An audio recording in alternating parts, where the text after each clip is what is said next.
Chapter 279. When Yu Hanliang thought of the two people sitting inside the carriage, he frowned, thinking to himself that this escort wasn't simple at all.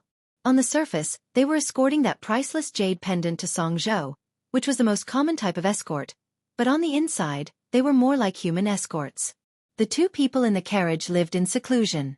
Yu Hanliang had spent most of his life as a fugitive and had only managed to settle down after joining the escort agency. However, he had never met any young ladies from noble families, and he hadn't even come in contact with many pretty girls from humble families. But even if he hadn't eaten pork, he had at least seen pigs run. The two people in the carriage didn't seem like ordinary girls from noble families. Using the name of being escorts to leave Jianzhou, they looked like they were fleeing from disaster no matter how he looked at it. When the heads of the Chong and escort agency had first gathered together to discuss the matter, Yu Hanliang didn't really want to accept the escort. However, the Chong and escort agency's business had been slow for the past 2 years, and they had been squeezed quite a bit by the other big escort agencies. On top of that, the two people on the other side of the carriage had been generous enough to pay a deposit of 600 taels of silver, and they had promised to pay another 60 taels of gold when they reached Songzhou. The head escort gritted his teeth and accepted the mission. Han Xiangma, who was at the front of the escort team, raised his hand and made a gesture. The old escorts immediately drew their weapons, as if they were about to face a great enemy. However, only half of the saber was unsheathed. This was an unwritten rule of escorts. Since the other side didn't launch a sneak attack, but instead openly blocked the way, as long as they didn't really fall out with them, if the escort agency unsheathed their saber first, it would be tantamount to smashing the bandits' reputation. It was a very disrespectful act. When traveling the Jianghu, one couldn't be careless in the slightest. About 70 to 80 people jumped out of the dense forest on both sides of the small path with shiny sabers and spears. More than 20 riders appeared from the fork in the path, all of them strong and strong. Yu Hanliang had been an escort for 20 years, so of course he could tell that this group of bandits wasn't ordinary. They were most likely the kind of bandit who set small shrimps to catch big fish. Yu Hanliang was puzzled.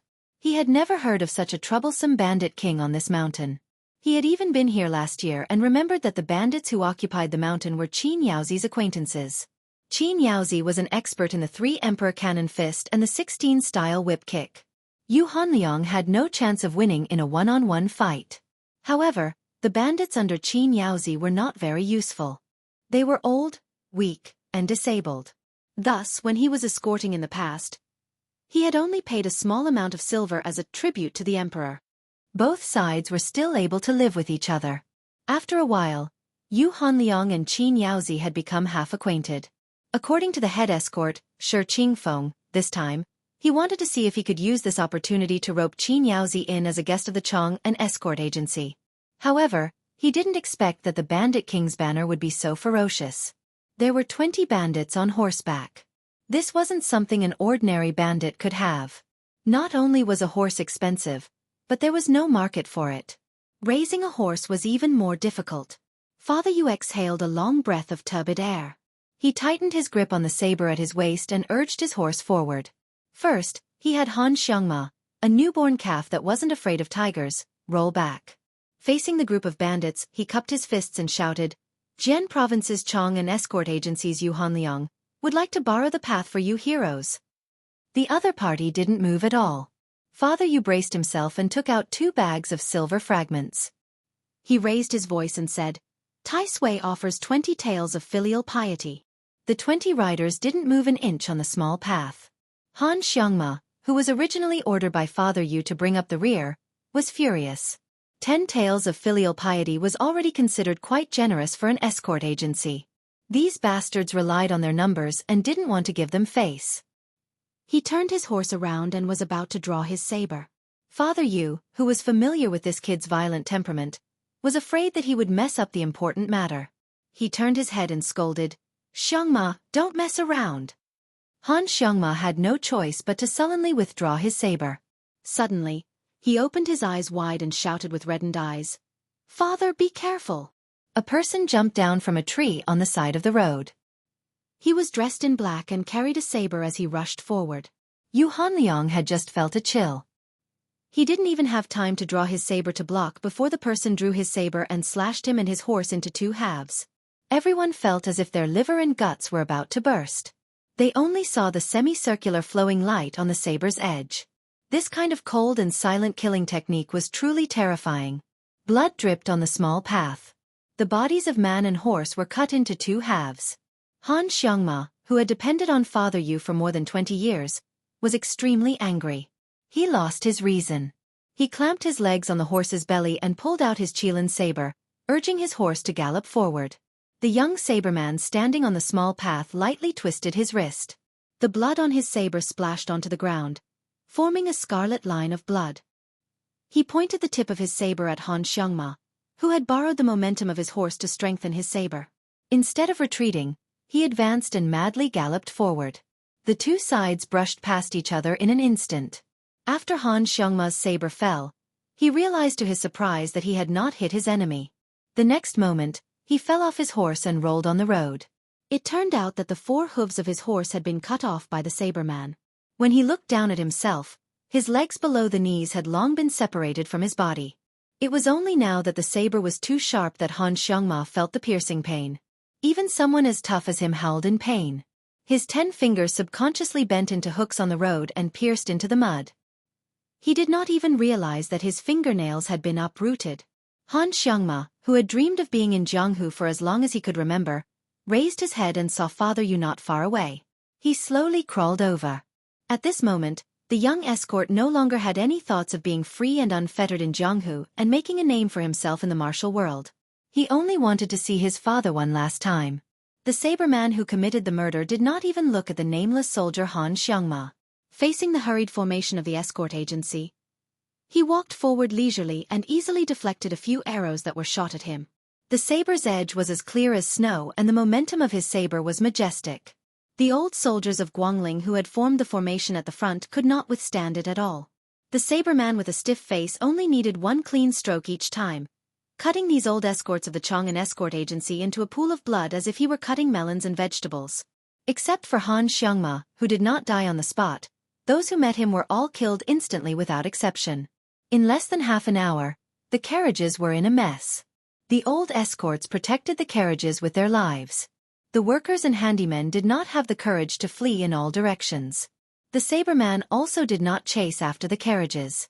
Naturally, the 20 valiant cavalrymen chased after them on horseback. Raising their sabers, they easily pulled out a fatal wound that was so deep that the bones could be seen. The burly young man pulled out the tip of the saber that was stabbed into the heart of the last old escort. He wiped the saber on the body that was slowly falling to the ground to wipe away the bloodstains and then used the tip of the saber to lift up the curtain of the carriage. He said coldly, "You have been chosen by Ancestor Shenyuan. Where can you escape to?" The curtain was lifted up and a dagger stabbed out. The young saberman pinched the dagger with 2 fingers and casually broke it. He threw it on the road and then reached out to grab her slender white neck. He first dragged her out of the carriage and then hung her in the air. Her veil hat had fallen off, revealing a cold and peerless face. However, the cold-blooded swordsman did not care about her appearance. He only lowered his gaze slightly and saw that her feet, which were quite high from the ground, were trembling violently. Her hands were patting his thick arm in vain. Her face turned from red to purple. Another person who stayed in the carriage came out and saw this scene. She took off her veil hat and her face was exactly the same as the woman whose life was hanging by a thread. She said in a cold voice, "Let go of my sister." He glanced at her from the corner of his eye and felt that it was interesting. There was actually someone who was not afraid of death? She suddenly pulled out a dagger hidden in her sleeve and pressed it against her neck. She pierced into her soft skin and cut a bloody groove. She said coldly, "Let's see how you will explain to the pervert Ancestor Shenyuan if I die." The young saberman who had killed countless people frowned. Today's secret matter was nothing to him. Since he had come to Mount Hui to learn martial arts, of course he had to work hard for others. Everyone in Sword Province knew that the old master of Xuanyuan's hobby of keeping women and torturing and killing young girls. The old man was proficient in the secret sex joyful method and had been cultivating yin to yang for decades. His inner strength could be said to be mysterious and he was also a saber play grandmaster. The young saberman received an order to intercept a pair of fairy-grade cauldrons that Ancestor Shenyuan had chosen more than half a month ago. He turned the Sword Province escort agency upside down and hurried over, which delayed his saber play practice at the 6-layered waterfall. This made him, who was addicted to martial arts, feel very bad. Facing the threat of the woman in the carriage, he held her neck with one hand and pressed the tip of the blade against her heart with the other. He said coldly, "Suicide? I won't stop you. However, I can guarantee that your sister will die before you. As long as I find the heart acupoint and crush her heart, I can make your sister half dead and suffer a fate worse than death. It's 100 times worse than you cutting your neck." She bit her lips with her snow-white teeth so hard that blood seeped out. The hatred in her eyes was unforgettable. She said slowly, "Who are you?" The young saberman said indifferently, "Remember, I'm Yuan Tingshan. If you want revenge, follow me back to Mount Hui and serve ancestor Shen Yuan well. Only after a few years of pillow talk will you have the hope of causing me some trouble." She really threw away the dagger and said with a smile, "Just wait." The machete man who claimed to be Yuan Tingshan casually tossed his elder sister to the ground. The 20 riders had already slaughtered all the small fries in the escort agency. Not a single one was left alive. The machete man cracked his neck at the genuine robbers behind him. The riders whose blades were still dripping with blood all smirked and charged forward. She looked indifferently at her sister who was hugging the saberman's thigh and begging for mercy. The young saberman quietly waited for the riders to finish their work. When he saw that most of the heads had been harvested, he lowered his head and looked at them. "I heard that it's hard to tell your gender. I'm very curious which one of you is a man." As he spoke, a man wearing a white brocade robe with 2 sabers appeared at the end of the road. Chapter 280.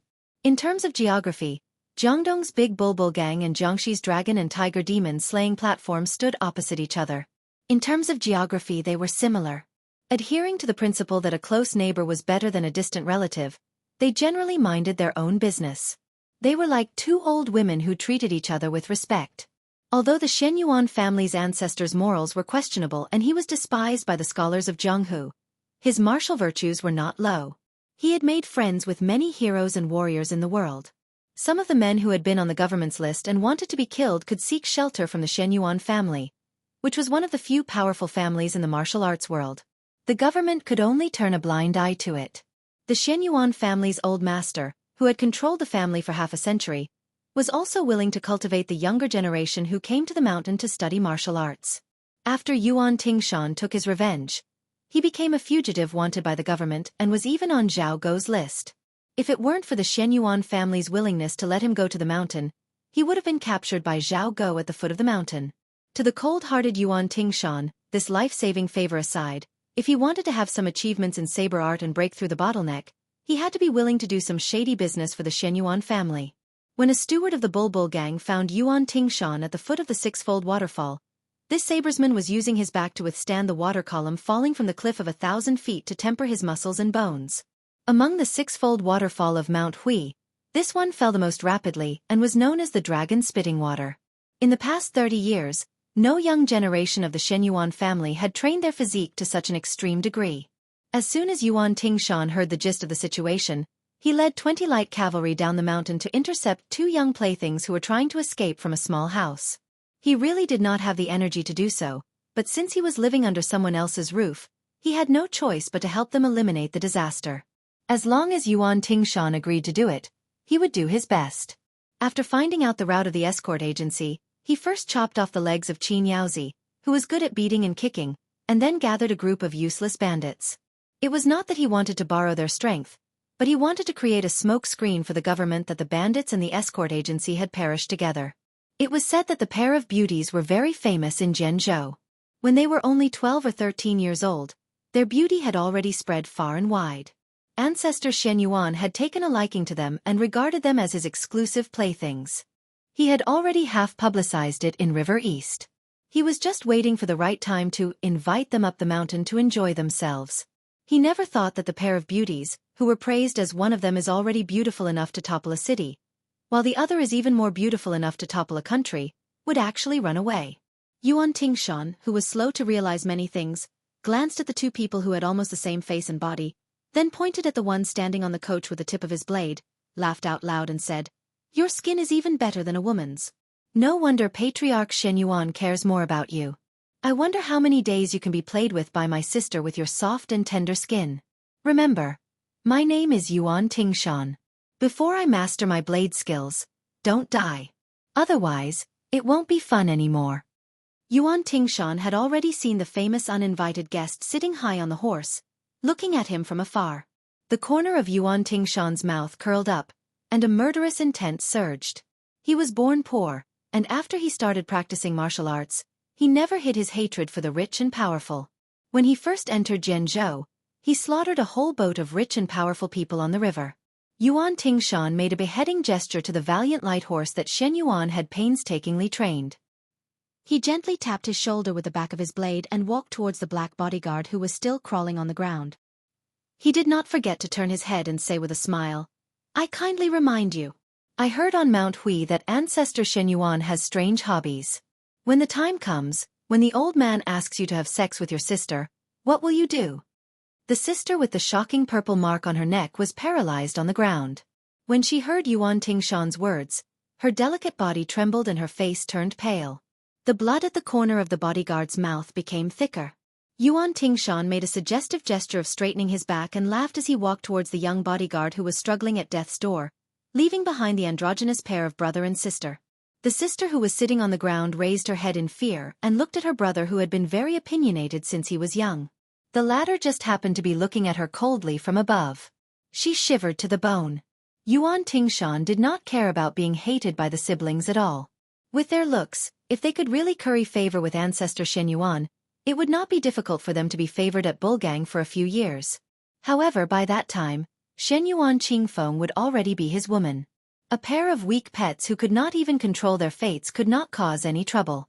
Han Xiangma, who had lost both of his legs, was still crawling in a pool of blood with difficulty. He was only surviving because of his stubbornness. Yuan Tingshan stood between Han Xiangma and the old bodyguard's corpse. He stabbed his saber into the ground and bent down with a smile. "Try a little harder. You will see your father's head soon." When Han Xiangma's head, which was still moving forward with its broken body, reached the edge of the saber, Yuan Tingshan sneered and slowly cut a gully in the road. He then gently cut off the head. After pulling out the saber, he kicked the head with the tip of his foot. Blood splashed out of the head and the head rolled to the old bodyguard's corpse. "Jianghu men die in Jianghu. It is a worthy death." Yuan Tingshan murmured, "I am a good person."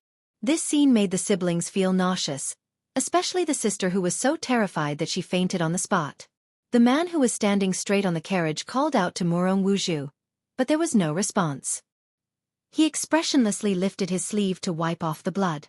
She, who had been praised for her beauty in countless poems in the river east of Zhenzhou, had a blank look in her eyes. The Murong family was the last aristocratic family in Zhenzhou, far inferior to those powerful aristocratic families. It was said that when the Murong siblings were born, there was a magician who passed by and left a ballad. A female and a male, a female and a male and a female flew into the Wutong Palace.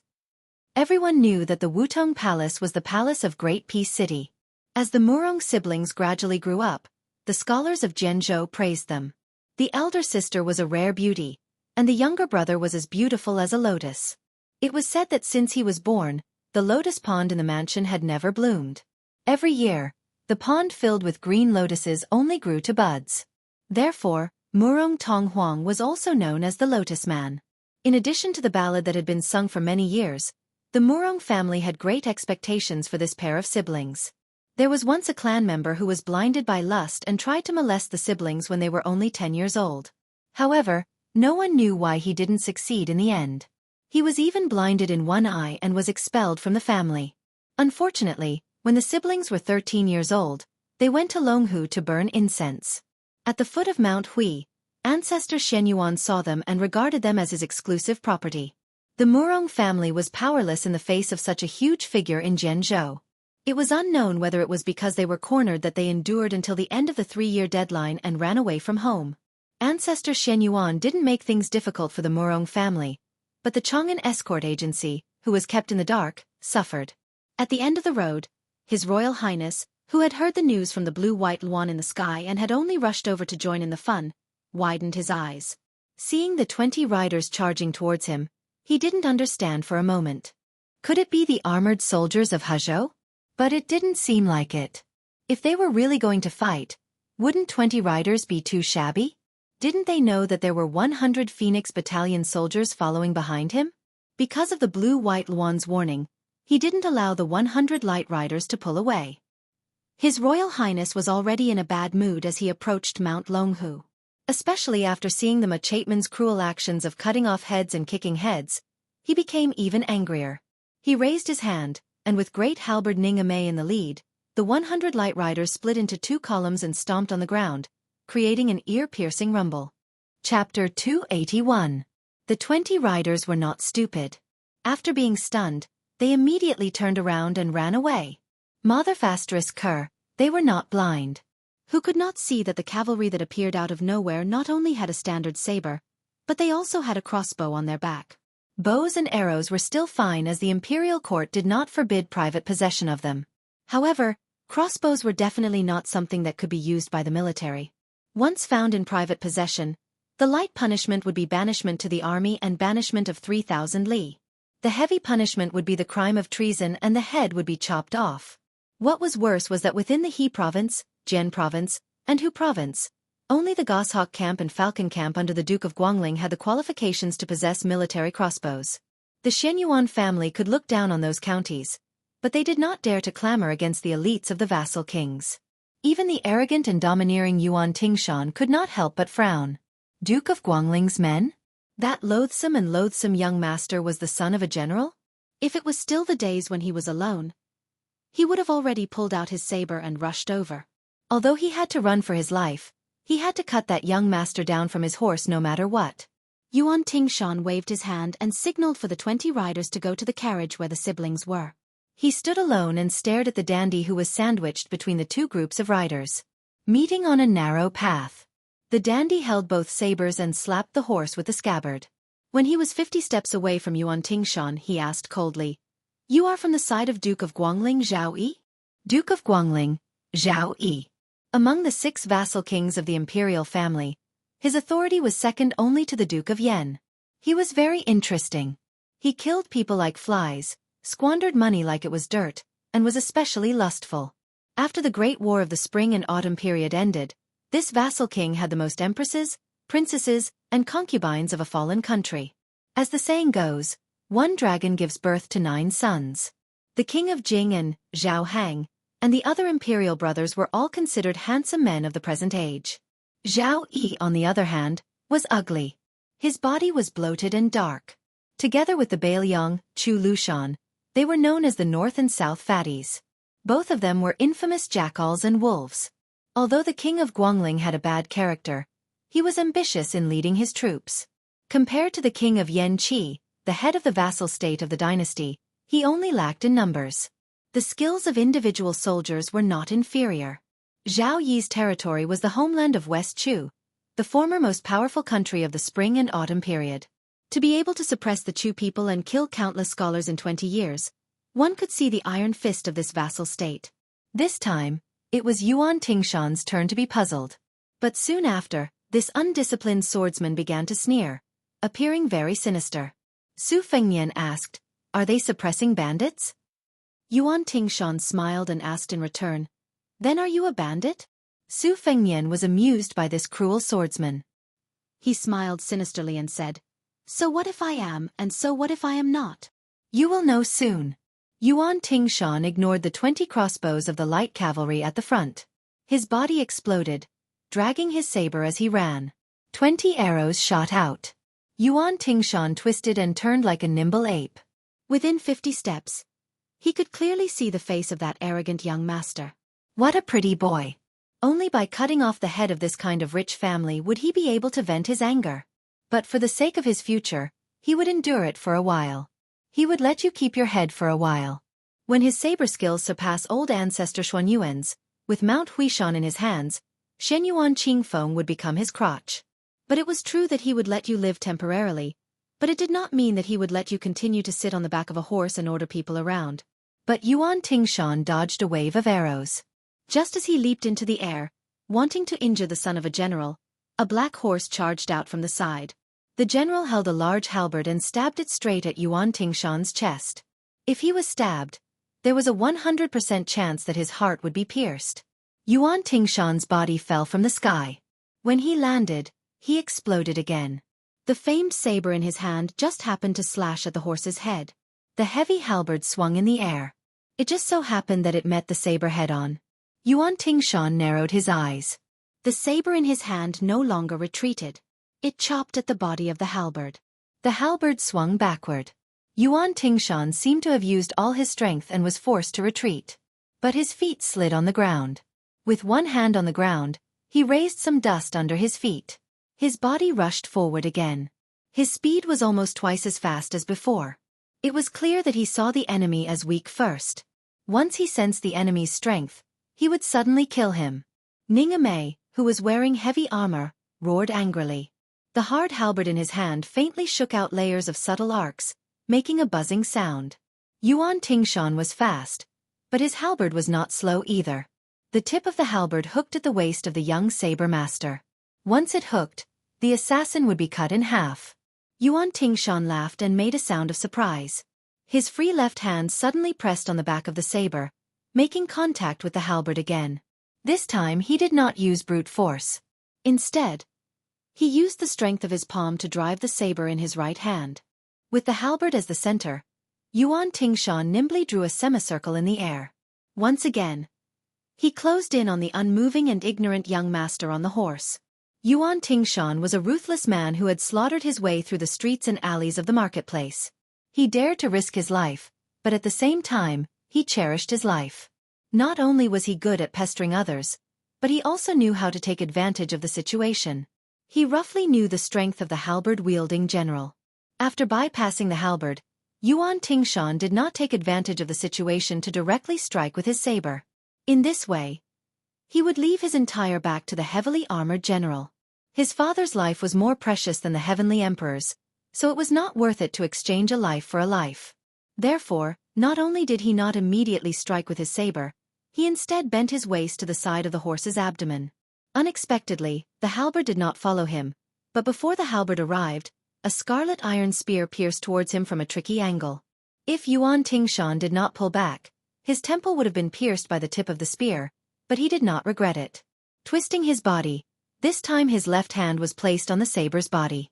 The side of the saber was pressed against the tip of the spear, and the blade was bent in an arc borrowing the force of the spear. Yuan Tingshan suddenly shot backwards like an arrow, withdrawing from the abdomen of the debauchee's white horse. Then, he slid out from the abdomen of Ning-Amei's black horse. With a tap of his toes, he lifted his body and knocked into a light horseman on the side of the road. After knocking him down, he successfully entered the dense forest. Yuan Tingshan laughed loudly and said, "We'll meet again someday." Previously, under the white horse's abdomen, he clearly saw the red spear and the pair of blue embroidered shoes. Could it be that the one who brandished the spear was a woman? From beginning to end, Su Fengnian did not make any movements. Seeing Yuan Tingshan escape into the dense forest, he narrowed his eyes and said, "Yang Qingfeng, you and Xu Xiu follow this guy. General Ning, take 10 cavalrymen and follow him. If you can't catch up before dark, then forget it." The 20 cavalrymen on the other side of the road looked a little sluggish. Everyone knew that Yuan Tingshan practiced his saber skills on the mountain. This guy's saber skills were learned from a pile of dead people. It was not an ordinary fierce saber skill. Although it was amazing that the light cavalrymen went in and out of the crowd, the fact that the disciple of the military family was unscathed was more than enough to explain the situation. The guy who could resolve Yuan Tingshan's killing intent so easily must have a strong family background. What's more, except for General Great Halberd and the woman in blue who really attacked, the rest of the people were just watching. The next few retainers who jumped into the dense forest to chase after Yuan Tingshan did not seem to be simple. What to do? Nonsense, the leading cavalryman did not care about Yuan Tingshan's safety. He turned his horse around and directly retreated. When he passed by the carriage, he bent down and picked up Murong Wuzhu, who was sitting on the ground in a daze, and put him on the horse's back. Another cavalryman followed suit and wanted to kidnap Murong Tonghuang, who was standing on the carriage. Unexpectedly, this beautiful woman stretched out her hand and stabbed him. The cavalryman who was unprepared felt a burst of pain. He looked back and glared at her fiercely before continuing to rush forward. Murong Tonghuang did not wait for the next cavalryman to make a move. He quickly retreated into the carriage and hid in a corner. Su Fengnian turned his head and smiled at Yuan Meng, who was eager to give it a try. He ordered, Field Officer Yuan, take some people and chase after them. It's up to you whether to leave them alive or not. The two groups of light cavalrymen chased and fled. The small path was very noisy and lively. Su Fengnian came near the carriage. He lifted the curtain with the scabbard and saw a slightly immature but cold and beautiful face. He also saw a pair of cold and hostile eyes. Su Fengnian just opened his mouth and smiled. This lady? The lady who had escaped from the tiger's mouth glared at him and scolded ungratefully. You are the lady. Chapter 282. Su Fengnian was only slightly absent-minded. Fortunately, he had Bai Hu-er's face in front of him, so he quickly came to his senses. But he still found it somewhat inconceivable. It was not difficult to find a beautiful woman around 70 coins, but the one in front of him was at least 90 coins. How could he be a man? Wasn't this a waste of natural resources? His Royal Highness was not like Li Hanlin, who had a penchant for men and women. Su Fengnian was not even interested in young prostitutes, let alone those creepy Cs. There were many famous scholars in Gangnam-do. There were experts in Guangling who specialized in training them. When they were young, they were bought cheaply for a few dozen taels of silver. When they were 12 or 13 years old, they were sold at a sky-high price of 10 or even 100 taels of gold for the scholar officials and dignitaries to play with. This had become a common practice in the group of scholars in Jiangnan. It was regarded as a wonderful and elegant thing.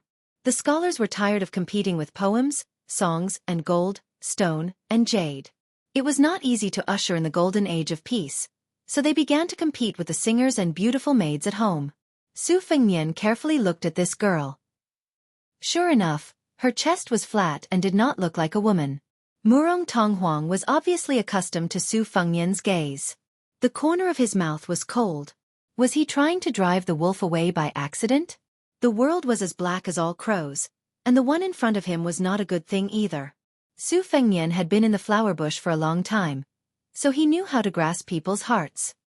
He smiled and said, Yes, I am indeed not a good thing. Murong Tonghuang, whose thoughts were seen through, became colder and stiffer. His body instinctively shrank back. Su Fengnian did not care and asked curiously, It seems that you are not with the cavalry. What's going on? Is this a local tyrant robbing a woman? Murong Tonghuang bit his lips and ignored this guy with a foreign accent. Su Fengnian turned his head and looked at the light cavalry that was chasing after them on the small path. With the Phoenix Battalion's horsemanship and the horse's leg strength, it was 90 against 20. There was a great disparity in the number of people on both sides. There was no need to worry about the outcome of the battle. If Yuan Meng couldn't eat it, he would be beheaded. As for the young machete man who killed decisively, Yang Qingfeng was proficient in the art of tracking, Xu Xiu had a variety of martial arts, and Ning Amei, the great halberd, the 10 white horse followers, and even Grandpa Wei said that he wanted to stretch his muscles and bones to participate in the encirclement. The machete man was ferocious, but he was still in a perilous situation. Su Fengnian was not worried that someone was trying to lure the tiger away from the mountain. After the battle at the Reed Marsh, the green and white luan above his head would alert him if there was any movement within a radius of 10 li. Not only that, Su Fengnian had carefully selected 5 nimble and agile soldiers from the Phoenix Battalion to serve as roaming scouts, to ensure that they would be able to seize the initiative at the first opportunity. Su Fengnian asked calmly, Who was the one who was taken away? I didn't see it clearly at that time. If you practice the vow of silence with me again, I won't care if you live or die when my men bring him back. Murong Tonghuang seemed to have been caught in his Achilles' heel. He hesitated for a moment and said, My sister. Su Fengnian asked, Then who was the one who took you? Murong Tonghuang gritted his teeth and smiled nervously. He said with a cold face, Have you heard of Jiangxi Longhu Jiangdong Shenyuan? Su Fengnian pretended to be crazy and said, Those old Taoists of Mount Longhu want to take you up the mountain? Do you want to be Taoist companions and practice the art of sex? Murong Tonghuang turned his head away fiercely. He was too lazy to talk nonsense with this guy whose head was caught by the door. Su Fengnian smiled and said, Jiangdong Shenyuan? That's great. Do you know that there's a woman called Shenyuan Qingfeng in this family? Murong Tonghuang's mind was full of thoughts. He said in a flat tone, Shenyuan Qingfeng is even more prestigious than the princess in Zhenzhou. Why? Did you come here because of her?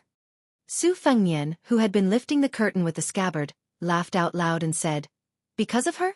That's right, that's right. I'm about to fall in love with this woman. That's a good way to put it.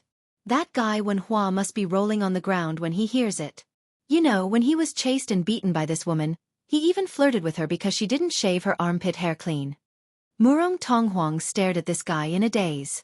Was there really something wrong with his head? Su Fengnian put away the embroidered winter and slowly let down the curtain. His stomach full of evil ideas began to ripple. They were actually the private soldiers of the Shenyuan clan. If they wanted to sleep, they could just hand over a pillow. If this crime of killing dozens of people from the escort agency was spread out, he wouldn't be afraid that the two provincial governors would be blinded. Right now, the provincial and county system was changing.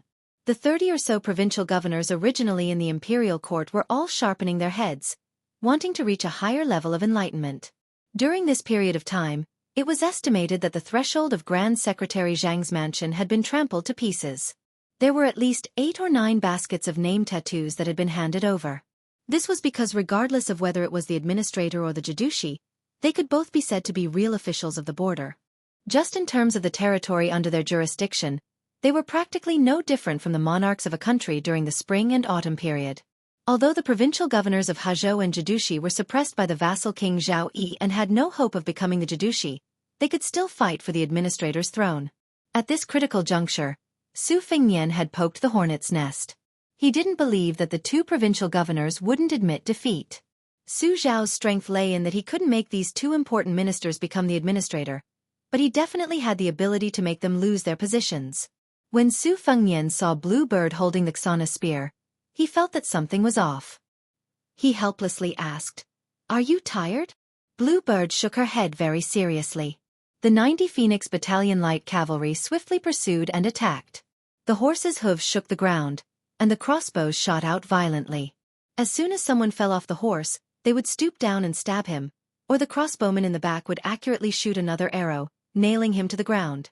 Fortunately, this was not an official road. Otherwise, the commoners would be scared out of their wits if they saw such a bloody scene. Once defeated, it would become a lifeless hunt. The Bailiang cavalry was originally selected from the Baimang cavalry who were good at fighting. Their horsemanship could compete with the nomadic cavalry of the grasslands of Baimang.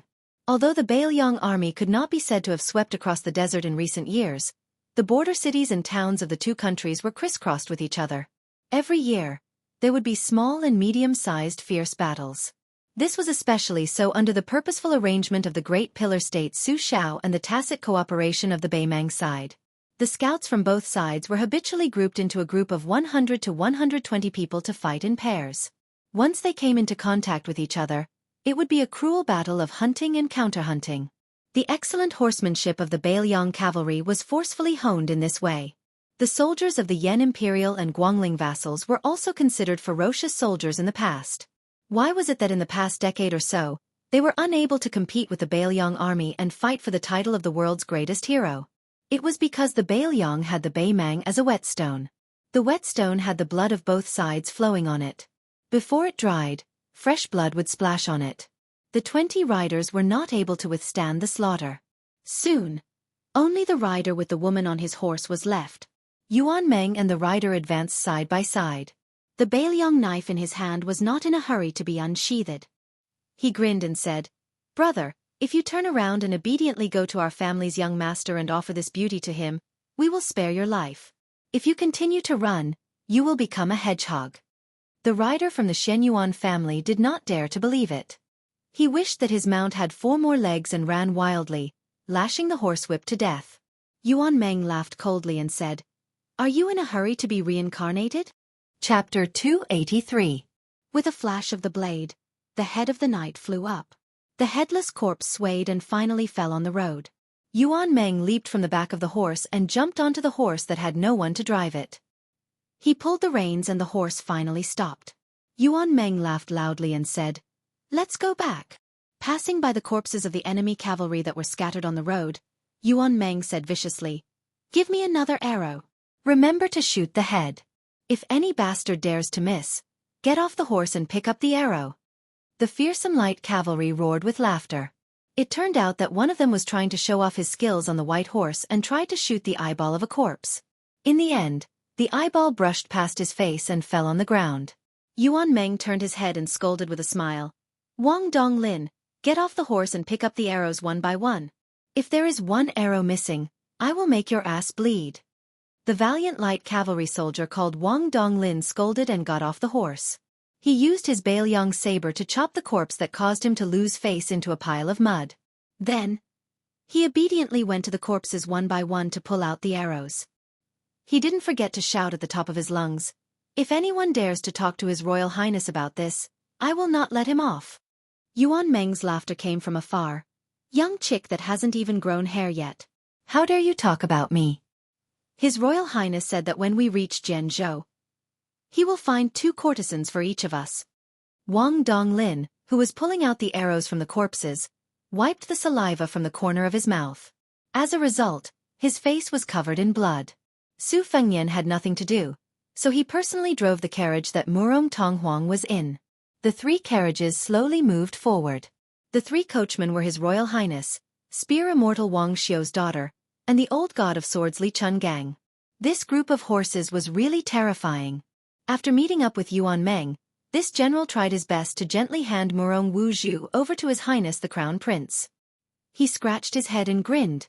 Killed all of them. No one was left alive. Murong Wuzhu had already fainted after seeing Yuan Tingshan's decapitation technique. It could be said that she was fortunate in her misfortune. Unfortunately, she was picked up by the Shenyuan family's cavalry and jolted violently. She woke up with a start. Her willowy waist was almost broken and she was in so much pain that her face was covered in cold sweat. After she was brought back to the carriage by the warm hands of an unfamiliar young master, she only knew that her future was uncertain. She was in a daze and did not dare to raise her head. Murong Tonghuang did not look at his sister. He lifted the curtain and looked at the broad back. He asked coldly, "Going to Sword Province?" Su Fengnian didn't turn around. He nodded and said, "Let's go to Mount Longhu and meet Jiangdong Shenyuan." Murong Tonghuang asked, "Who are you? You knew that these knights were puppets of the Shenyuan family, yet you still dared to kill them?" Su Fengnian smiled and said, "Me? My surname is Fu. My given name is Jun. Jun means gentleman." Murong Tonghuang sneered and let go of the curtain. Out of sight, out of mind. Murong Wuzhu hid in the carriage and endured the pain. She said timidly, "Thank you for saving my life, young master." Fortunately, Su Fengnian had sharp ears and heard it. He said with a smile, "According to the rules of Jianghu, young miss, you have to give yourself to me." Murong Wuzhu was stunned and her cheeks turned red. Murong Tonghuang saw this and frowned. His sister saw his expression and immediately kept quiet out of fear. Her face turned pale. Su Fengnian touched the sore spot and asked, "Why did the Shenyuan family catch you? You and your sister are unarmed. You don't have to become enemies with such an aristocratic family that can be ranked in the top 3 in Jianghu, right? Or is it that young master Shenyuan covets your beauty?" Since the soft approach didn't work, he used the hard approach? Murong Tonghuang was silent. He pursed his lips tightly and looked cold and determined. It was a sharp contrast to his delicate and weak sister. Even with His Royal Highness's imagination, he still couldn't imagine that the ancestor of the Shenyuan family had taken a fancy to this pair of jade discs. Murong Wuzhu was old enough to be the old man's great-granddaughter. The old cow nibbled on the young grass to the extreme. Su Fengnian waved his hand and said to Yuan Meng, "Take 50 riders to the Hezhou provincial governor's office and tell him the situation here. If the old man is playing dumb with you, you can directly mention Chu Lushan. If not, damn it, I'll have to do it myself." Yuan Meng took the order and left. Murong Tonghuang's face finally became as pale as his sister's. He said with a trembling voice, "You're Chu Lushan's subordinate in Bailiang?" Su Fengnian was a little jealous of this damn fatty's reputation. He said angrily, "Don't worry, Chu Lushan won't touch you." Indeed, according to Lu Qiuer's temperament, this fatty would even worship His Royal Highness's dog like his own father and mother. However, how could Murong Tonghuang, who didn't know the inside story, be at ease? Wouldn't it be equally miserable if he fell into the hands of Chu Lushan and that old freak Xuanyuan's hands? He handed the dagger to his sister and said coldly, "Without the dagger, I know you don't have the courage to bite your tongue and commit suicide. This is the last one. Hide it well." Murong Wuzhu took the dagger with trembling hands. She lowered her head and didn't dare to look at Murong Tonghuang. The convoy drove into Jichang City at the border of Hezhou. In fact, His Royal Highness had all the official plates, but whether he wanted to show them or not depended on his mood. Su Fengnian looked up at the top of the city wall. This city was unfortunately massacred by Su Xiao during the Spring and Autumn War. Not 1 out of 10 families was left alive. It was only slightly better than Xiangfan. Su Fengnian drove indifferently into the city gate. Although there were only more than 30 light cavalry guards behind him, the gate guards didn't have the courage to be difficult to deal with. They could make things difficult for anyone, but they couldn't make things difficult for the soldiers. It would be strange if they didn't have a layer of skin ruthlessly peeled off when they encountered a military ruffian with a background. Su Fengnian had a deep impression of Jichang City. The tragic massacre was secondary. The most important thing was that there was a scholar here that Su Xiao admired the most when he was young. His surname was Sun and his name was Ping. It was a very simple name that didn't even appear in any official history. There were no poems that were passed down, no romantic affairs or confessions. However, Su Fengnian knew that this young scholar, who argued with the old Grand Secretary until his lips turned blue, was the most far-sighted scholar in Taiyan City. There Su Xiao, who returned to the capital for the first time, and Yang Tai Sui, who was not yet the state preceptor, met Sun Ping, a scholar from the Imperial College who was well-versed in Confucianism and had extraordinary debating skills. Sun Ping wasn't even 20 years old yet, but he wrote a total of 21 books to the late emperor, such as Military Affairs, Selected Scholars, and Shu Shu. Unfortunately, all of them sank like stones into the sea. At that time, the emperor was only the most unremarkable prince. He visited the Imperial College 3 times and was regarded as a think tank. In the end, he was attacked by the Qing currents and retreated to his hometown, Jichang City. During the chaotic times of the spring and autumn period, Sun Ping took the blame for the current emperor and was cut in half at the waist in the downtown area of the city. At that time, it was still under the rule of West Chu. That year, he was only 24 years old. The 21 books from back then had already become the guiding principles of the country. Su Xiao often repeated the words that this scholar, who didn't even have the strength to truss a chicken, had said to him. Scholars can only add flowers to embroidery. Only martial artists can help the common people in their hour of need. The 9 kingdoms of the spring and autumn period are like a large chopping board. Su Xiao, you can just treat yourself as a butcher. Don't do anything else. As long as you chop people up, chop people up, chop people up, chop people up, chop people up and chop people up, you'll be able to chop out a peaceful and prosperous era. Su Xiao had done this and thus became the only prince with a different surname in the dynasty. Sun Ping didn't have the opportunity to add flowers to embroidery. Chapter 284. It's on the shelves. Tomorrow, I'll have a proper outburst. Every 10 monthly votes. I'll update it with 1,000 words. The maximum is 15,000 words.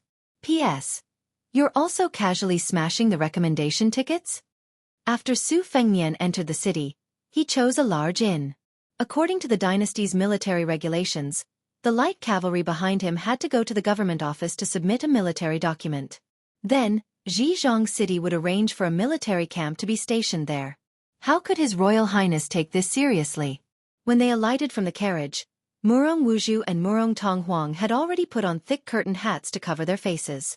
When Murong Wuzhu saw Yu Yuwei holding Wu Mainyang, she was stunned. Clearly, she didn't expect that there would be such a beautiful woman in the cavalry. After that soul-stirring robbery and counter-robbery, her spirit was at rock bottom. She lowered her head and followed closely behind Su Fengnian. When she stepped onto the stairs, she suddenly bumped into His Royal Highness's back. She was overwhelmed with shock. She was afraid that she would offend this foreign general who was gentle in speech but ruthless in his methods. However, Su Fengnian only raised his head to size up the 2 large red lanterns hanging at the entrance of the inn. There was a couplet written on them. Not too late, first cast 28, the rooster crows earlier C33. In the past, he couldn't figure out the meaning of this couplet. When he asked old Huang and Wenhua, he was even more clueless.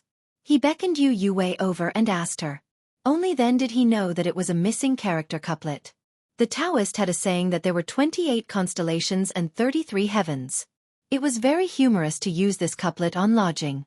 It was enough to show how much the Taoist ancestral court, Mount Longhu, had infiltrated the secular world. When the innkeeper saw that the young master had brought along beautiful women and a large group of tiger-wolf armored soldiers, He didn't dare to be negligent and personally went out to welcome them. He didn't care about the fact that it was difficult for him to bend his back. After seeing this handsome young master in luxurious clothes and jade belt, he couldn't straighten his back and eagerly recommended the inn's signature wine and meat. After receiving the room number, the hungry Su Fengnian asked the innkeeper to set up a table in the small courtyard. A middle-aged woman personally brought a pot of wine. When Su Fengnian wolfed down the food, he only caught a glimpse of her extremely slender waist. Therefore, her plump buttocks were especially shockingly curved. Moving his gaze up, he saw that her chest could also be considered spectacular. The innkeeper had a shifty-eyed appearance and wasn't very likable. However, this young woman, who was probably the innkeeper's wife, was plump and attractive. It seemed that the inn was determined to serve this group of foreign military lords well.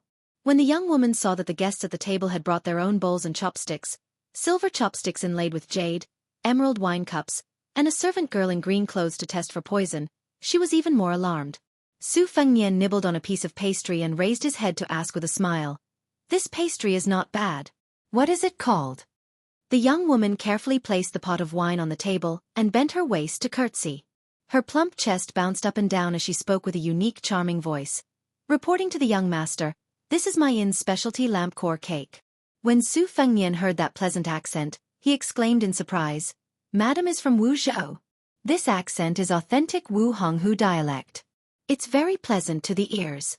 Compared to the Piling Creek dialect, it's softer and more glutinous." The young woman covered her mouth with one hand and held her chest with the other. She smiled sweetly and said, "Young master has good hearing. Even some Wuzhou natives can't distinguish between Wu Honghu and Piling Creek accents." Su Fengnian waved his hand and smiled with squinted eyes. "If madam doesn't mind, please sit down and chat. I'm afraid that madam will be tired if she stands." The quick-witted young woman, who was looking around, saw that when the handsome young master said this, his eyes quietly swept across her chest. She secretly rejoiced in her heart and did not pretend to be shy. She openly sat down. She knew that she was no longer in her prime. If she pretended to be a young girl, it would only annoy people. She might as well be straightforward and rely on her mature and plump body to tease men. However, after entering the courtyard, she did not dare to look carefully. She only focused on the handsome man in front of her. After sitting down and looking around, she suddenly felt ashamed of her inferiority. The woman with the white cat in her arms was really beautiful. Although she could not see the faces of the three women with curtains covering their faces, her refined temperament made her feel as if she was sitting on pins and needles. She wanted to cry but had no tears. This time, she had lost a lot of face. Fortunately, the young master did not dislike her and talked to her about the local customs of Wuzhou. This made her originally dead heart reignite. She thought to herself, could it be that this handsome young man is tired of eating bird's nest and shark's fin and wants to try this unpresentable but tasteful lampwick cake? Su Fengnian suddenly asked, "Who has Shen Yuan taken a fancy to recently?" The young woman subconsciously said, "Young master, are you talking about the brother and sister of the Morong family? I heard that recently they will be brought to Mount Hui. The young scholars in Zhenzhou who are in love with them are stomping their feet and cursing them." Su Fengnian gently smiled and said, "Which Shenyuan young master is so lucky?" "The elder sister is called Morong Wuzhu and the younger brother is called Morong Tonghuang. They are the most famous pair of beauties in the neighboring Zhenzhou. There is even a ballad to praise them. It is said that they will be able to go to the imperial palace in the capital in the future. Isn't there a Wutong palace in the capital?" When the siblings were born, an immortal elder revealed the will of heaven and left a ballad as a prophecy. The general meaning is that the male and female will enter the Wutong palace together. The young woman saw the gentle smile on the young master's face and drank a mouthful of wine. She became bolder and whispered, "I also heard that the Shenyuan family is afraid that the siblings are too famous and will spread to the imperial palace. Isn't there a Rouge review in the Jianghu? In order to prevent the Morong family from being listed on the review board, the Shenyuan family's ancestor put in a lot of effort." Su Fengnian narrowed his phoenix eyes. The purple-red mark between his eyebrows was like a vertical eyebrow. He became more and more elegant. He said softly and playfully, "Then isn't the taste of the Shenyuan family's ancestor a bit too heterogeneous? He won't even let Morong Tonghuang go?" The young woman was already stunned. She only came back to her senses when the maidservant in green coughed. She lowered her head to drink wine to cover up her embarrassment. She raised her head to look at the young master and smiled charmingly. I heard that Murong Tonghuang is more beautiful than a woman. Chapter 285. Princess Jing and sat at the table while the Murong siblings stood behind Su Fengnian. Their expressions were different. Murong Wuzhu was sad, worried, and helpless. She just stared at the back of Shen Yuan and felt that she had luckily grasped onto a life-saving straw. No matter how big of a storm Shen Yuan would cause or whether this straw would be broken by the deep-rooted Shen Yuan family, she was not a tenacious woman. If it wasn't for her brother's insistence, even if she was taken to Mount Hui to be Xuan Yuan's plaything, she would only cry a few times and accept her fate. Murong Tonghuang was furious. He pursed his lips and didn't say a word. Su Fengnian laughed and said, Madam, tell me how handsome Murong Tonghuang is. I don't believe that a man can be that handsome. Murong Tonghuang snorted coldly behind him. If the last dagger wasn't given to Murong Wuzhu, he would have stabbed him in the back. The proprietress had a strange look in her eyes and goosebumps. She mistakenly thought that the young master in front of her had a scholarly hobby. Su Fengnian's face was full of grievances, causing the lady boss's heart to ache so much that she wished she could pull him into her embrace and show him some tender affection. Immediately, her expression returned to normal, her elegant eyebrows raised, and in an instant, she displayed the flirtatious charm of a young married woman. A woman's charm, indeed. The young had their good points, and the mature had their good points. She charmingly said, This servant has also not truly seen him. I only heard that his appearance can cause the lotus to not bloom. Su Fengnian nodded and said with emotion, Shen Yuan is indeed worthy of the name of a womanizer. No matter how ignorant the young woman was, she still knew that Xuan Yuan's family background was splendid. She nervously reminded him, Young master, you should be careful with your words. Although this is not Zhenzhou, it's better to be safe than sorry. Su Fengnian smiled and nodded, I appreciate your kindness, but I can't repay you. I can only ask for more wine and snacks. The proprietress was very tactful.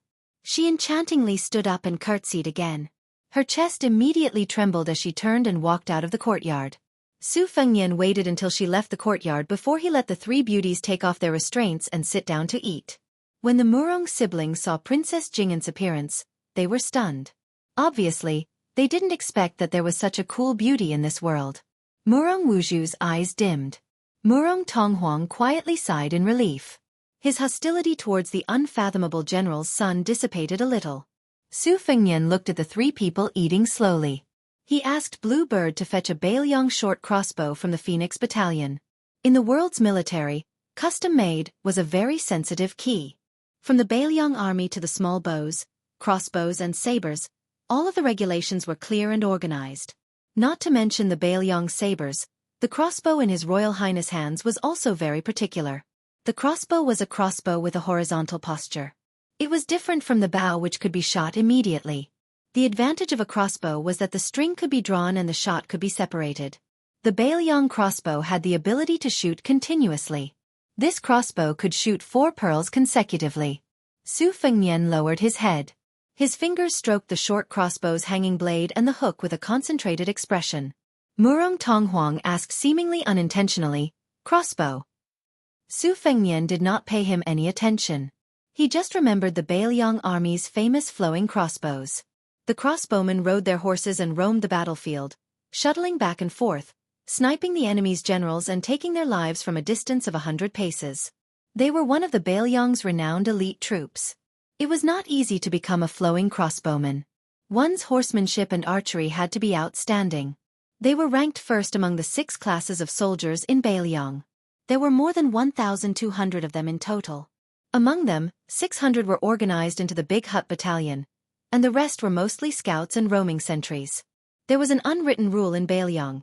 If a Baimang's son wanted to go to the border to earn real military merit, he must first be trained by the old soldiers to lose a few layers of skin and a few pounds of meat. If he was qualified and outstanding, he would be thrown into the sentry battalion as a scout. Only after fighting with the Bailiang spies with real swords and spears and cutting off 3 heads would he be considered to have a foothold in the Bailiang army. Not long ago, Li Hanlin sent a letter saying that he had successfully become a roaming sentinel. He had dreamed of running into those barbarians in Baimang. In the letter, he said that when his father heard that he was not content to stay in the rear and instead went to work as a scout, he was so angry that smoke was coming out of his 7 orifices. He did not have time to attend to the government affairs and rushed to the border military town, wanting to kidnap the only son of the Li family who was going to carry on the Li family's ancestral line and bring him home. He almost had a conflict with the Bailiang army. Fortunately, De Zhugua rushed back to the border from the capital and persuaded Li Hanlin, who was about to take the post of Bailiang's Taoist strategist, to go back. It was the Bei Mang that had been waging war all year round in the Liang dynasty. Su Fengnian was in a daze. The frontier poets of the dynasty liked to view the barbarians as animals that drank raw meat and drank blood. In the 100 barbarian country, the people were valiant. The barbarian soldiers were all armored cavalry, and there were hundreds of thousands of soldiers who controlled the strings. From the emperor to the common people, there was a custom of widowing after the death of the father, the wife after the death of the mother, the wife after the death of the elder brother. In the eyes of the dynasty, this was simply shocking and had no morals to speak of. However, the biggest scandal of Bei Mang in recent years was that a woman who had caused chaos in the palace had become the emperor. In 30 years, she had served 3 emperors, of which 2 were father and son. The last emperor, who had only ascended the throne for 13 days, could even be considered her nephew.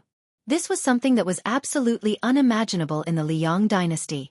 It was said that this empress had 3,000 male companions. She was over 50 years old, but she was still very lustful. A few years ago, she had even sent a secret envoy to send a message to Su Xiao. As long as Su Xiao was willing to surrender to Bei Mang, she was willing to be his wife and share the world with him. Su Xiao was also straightforward with this huge meat pie that could sow discord and win him over. He first killed the envoy and then sent a message to Bei Mang. It was just 5 words. Slave Su still thinks I'm too old. Su Fengnian smiled. Su Xiao was too vicious. That old woman was the empress of Bei Mang, but he still thought she was too old to be his servant. However, that old woman's scheming was really terrifying.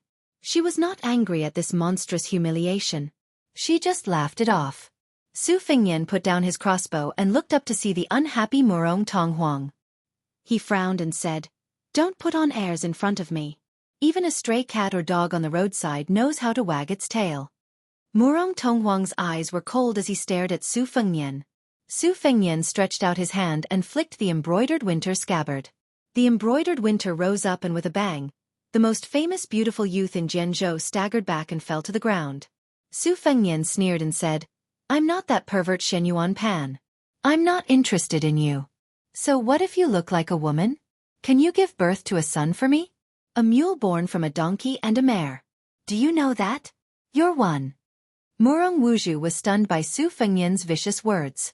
Murong Tonghuang lowered his head and squeezed out a laugh from the gap between his teeth. It was unknown where Murong Wuzhu's courage came from. He held a dagger with both hands and faced Su Fengnian. Su Fengnian picked up the crossbow again and pressed it against Murong Tonghuang's head. Murong Wuzhu, whose face was full of tears, cried out in alarm, "No!" Murong Tonghuang raised his head. The crossbow was pressed against his forehead. He looked up at Su Fengnian and unexpectedly smiled. His smile could bring disaster to a country and its people. It was especially natural and charming. He said softly, "I know I'm wrong." Murong Wuzhu's dagger fell to the ground. He stared at Murong Tonghuang in a daze as if he was staring at a stranger. Princess Jing and smiled strangely. Yu Yue did not look at this scene. She stroked Wu Mainyang's soft hair. Su Fengnian squatted down and looked at that face. He said calmly, "So pitiful." Chapter 286. Chapter 1. 4,000 Words. Yang Qingfeng participated in the hunt for Yuan Tingshan. He had learned a wide variety of skills and was proficient in unorthodox methods. He was good at controlling animals. Xu Xiu, who was born as a witch in Nanjiang, was not bad either. She had many secret techniques. She kept a distance of 100 steps from Yang Qingfeng and advanced side by side. Ningame threw away the bow, iron halberd. With a halberd pouch on her back and 2 flying halberds in her hands, she led more than a dozen light cavalry to abandon their horses and enter the forest. Assuming a fan-shaped formation, she held short crossbows and charged forward. Zhu Dumi priest Wei Shuyang's body was like a mountain elf, leaping from branch to branch, coordinating with Ningame. The 3 tracking forces cast an inescapable net in pursuit of the young swordsman. After Yang Qingfeng entered the forest, he bent down from time to time to check for clues on the ground. At first, He could still see footprints in the forest, deep and shallow. It was easy to chase, but soon the footprints began to fade. His footsteps suddenly widened. The escape route was no longer as simple as simply stepping on the ground. Instead, it was placed on tree trunks or rocks. Yang Qingfeng stopped and squatted down. He stretched out two sickly snow-white fingers to pinch some soil and sniffed it. His other hand took out 3 red-clawed black rats from a small pouch tied around his waist. He sprinkled the soil on the tips of their noses, and the little fellows scurried into the depths of the forest. Xu Xian came to Yang Qingfeng's side at some point and said lightly, "I didn't expect this kid to have some skills. I think we should just split up and completely widen the distance between us. Otherwise, if we accidentally hang ourselves on a tree, we won't have the face to see His Highness." The gloomy Yang Qingfeng nodded. He didn't want to work with this woman. It would be best if he could do it alone. He could also use some of his hidden tricks.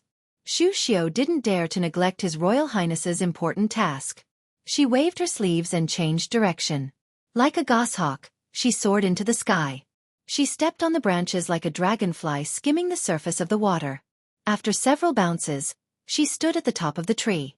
However, she didn't open her eyes to look into the distance. Instead, she closed her eyes and wrinkled her small nose. She suddenly opened her eyes and the corners of her mouth curled. Her delicate body swooped down quickly.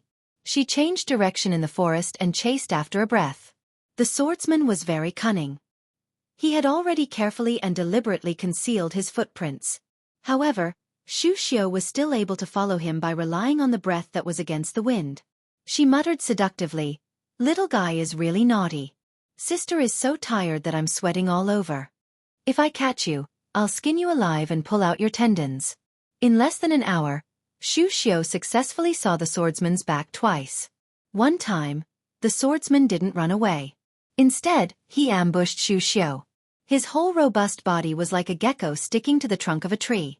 If Xu Xiao hadn't sensed that the breath had become heavier and determined that the swordsman was nearby, she would have been cut in half by the swordsman's saber. After Xu Xiao nimbly dodged this fierce and murderous strike, she retreated. Her hands and feet were glued to the trunk of a nearby tree. She looked down at the young swordsman who was grinning maliciously. She gently patted her heavy chest with one hand and said with a charming smile, "Oh, little brother, you don't even know how to have tender feelings for the fairer sex. Sister was worried about you all the way here for nothing." Yuan Tingshan, who was being chased by this woman like a shadow, wasn't flustered at all. He sheathed his saber and said with a mischievous smile, "My little brother isn't small. If sister doesn't believe me, when it's just the two of us later, Yuan Tingshan will definitely make sister ecstatic." Xu Xiao, who was glued to the tree like a spider, said with a charming look, "Your little mouth is really sweet." Yuan Tingshan's ears kept trembling slightly. He tapped his legs with his saber. The 2 heavy lead weights wrapped around his calves shattered and fell to the ground. He said with a smile, "Sister's lover will be here soon. Little brother doesn't have the hobby of fighting 2 dragons and 1 phoenix. I'll leave first." If sister's mother was still here, she could have called sister to roll in bed with little brother. Sister is so beautiful. Presumably mother's charm is still there. With 2 peaks confronting each other, little brother will be captured without a fight. Unfortunately, only sister is here today. Forgive me for not accompanying you." While he was flirting, Yuan Tingshan, who had lost more than 10 jin of weight on his legs, retreated with unusual agility. In a flash, he disappeared without a trace. Xu Xiao, who wasn't in a hurry to chase, slowly landed on the ground. She stuck out her small lilac tongue and licked the corner of her mouth. She clicked her tongue and laughed, teasing this old lady. After this close combat, the quick-witted Yuan Tingshan began to flee with the wind. He no longer went against the wind and left clues for Xu Xiao. This made Xu Xiao's anger soar. After she reunited with Yang Qingfeng by the stream, she saw Yang Qingfeng squatting on the ground to pick up a heavy iron inner jacket. Nearby, a black rat was nailed to the ground by a branch. Xu Xiao's mood improved. She looked across the stream and sniffed. She frowned and said, "This boy's martial arts are still okay, but he's as cunning as a fox. It's not a good idea to continue chasing him. Practicing lightness kung fu is clearly the stupid path of carrying a monolith. I estimate that he's carrying at least 20 jin of weight. You and I are not afraid of competing with just the strength of our legs. But he's going to attack faster and faster. The one surnamed Yang. Don't fail miserably at such an easy task. Lu Qiantang is dead. Don't fall here. Sister is very lonely. Yang Qingfeng snorted coldly. Stepping on a rock, she prepared to leap across the stream. Although Xu Xiu seemed to be chatting idly, she had been sniffing Yuan Tingshan's scent all along. It drifted over from a distance. In addition, there were footprints on the ground by the stream. Logically speaking, they should have crossed the stream and entered the forest. But as Xu Xiu sniffed, her expression changed dramatically. Be careful. Her voice had barely faded when the water in the middle of the stream splashed up violently. He had accurately calculated the flow of Yang Qingfeng's qi. At the critical moment when Yang Qingfeng's body was slanting downwards, this ruthless saber stabbed out at the perfect moment. Fortunately, Yang Qingfeng's legs kicked against the cloud and rose up, forcibly raising her body by 10 feet. But if she stopped there, Yuan Tingshan's determined saber strike could still seriously injure Yang Qingfeng's legs. Xu Xiu's mind was instantly filled with hundreds of thoughts. Gritting her teeth, she kicked out a pebble with the tip of her foot, which violently shot toward Yuan Tingshan's Taiyang acupoint. In this rapidly changing situation, the outsider Xu Xiu held the initiative. If she did not interfere, Yang Qingfeng would most likely be at a disadvantage. Xu Xiu's kick could be divided into two subtle situations. If the pebble hit the blade, it would be most beneficial for Yang Qingfeng to get out of this predicament. But this pebble was aimed directly at Yuan Tingshan's Achilles heel. Xu Xiu's plan of sitting on top of the mountain and watching the tigers fight could be said to be ingenious. Without the slightest hesitation, Yuan Tingshan withdrew his saber and blocked the pebble. His body sank into the stream, and then he exploded the stream water and swept to the opposite bank. Laughing loudly, he said, "Sister, you have a new lover, but you still don't forget your old one. You're so greedy. Be careful not to overfill your stomach." Expressionless, Yang Qingfeng's toes tapped on the surface of the water. Like a swallow, she swept to the opposite bank. She said flatly, "I owe you one." Xu Xiu narrowed her eyes and did not say anything. Chapter 287. Chapter 2. With a calm and collected face, Su Fengnian left the city together with the old god of swords to visit the tombs. The accompanying green bird brought along Xichang City's most famous Angelica wine. Li Chungang mocked, "How can such a soft-hearted person accomplish such a dog-fart important matter? There are so many pitiful people under the heavens. Do you have 3 heads and 6 arms, or what? Can you take care of them all?" Su Fengnian rolled his eyes and said, "I already don't like the Shenyuan family, which is one of the top 3 families in the martial world.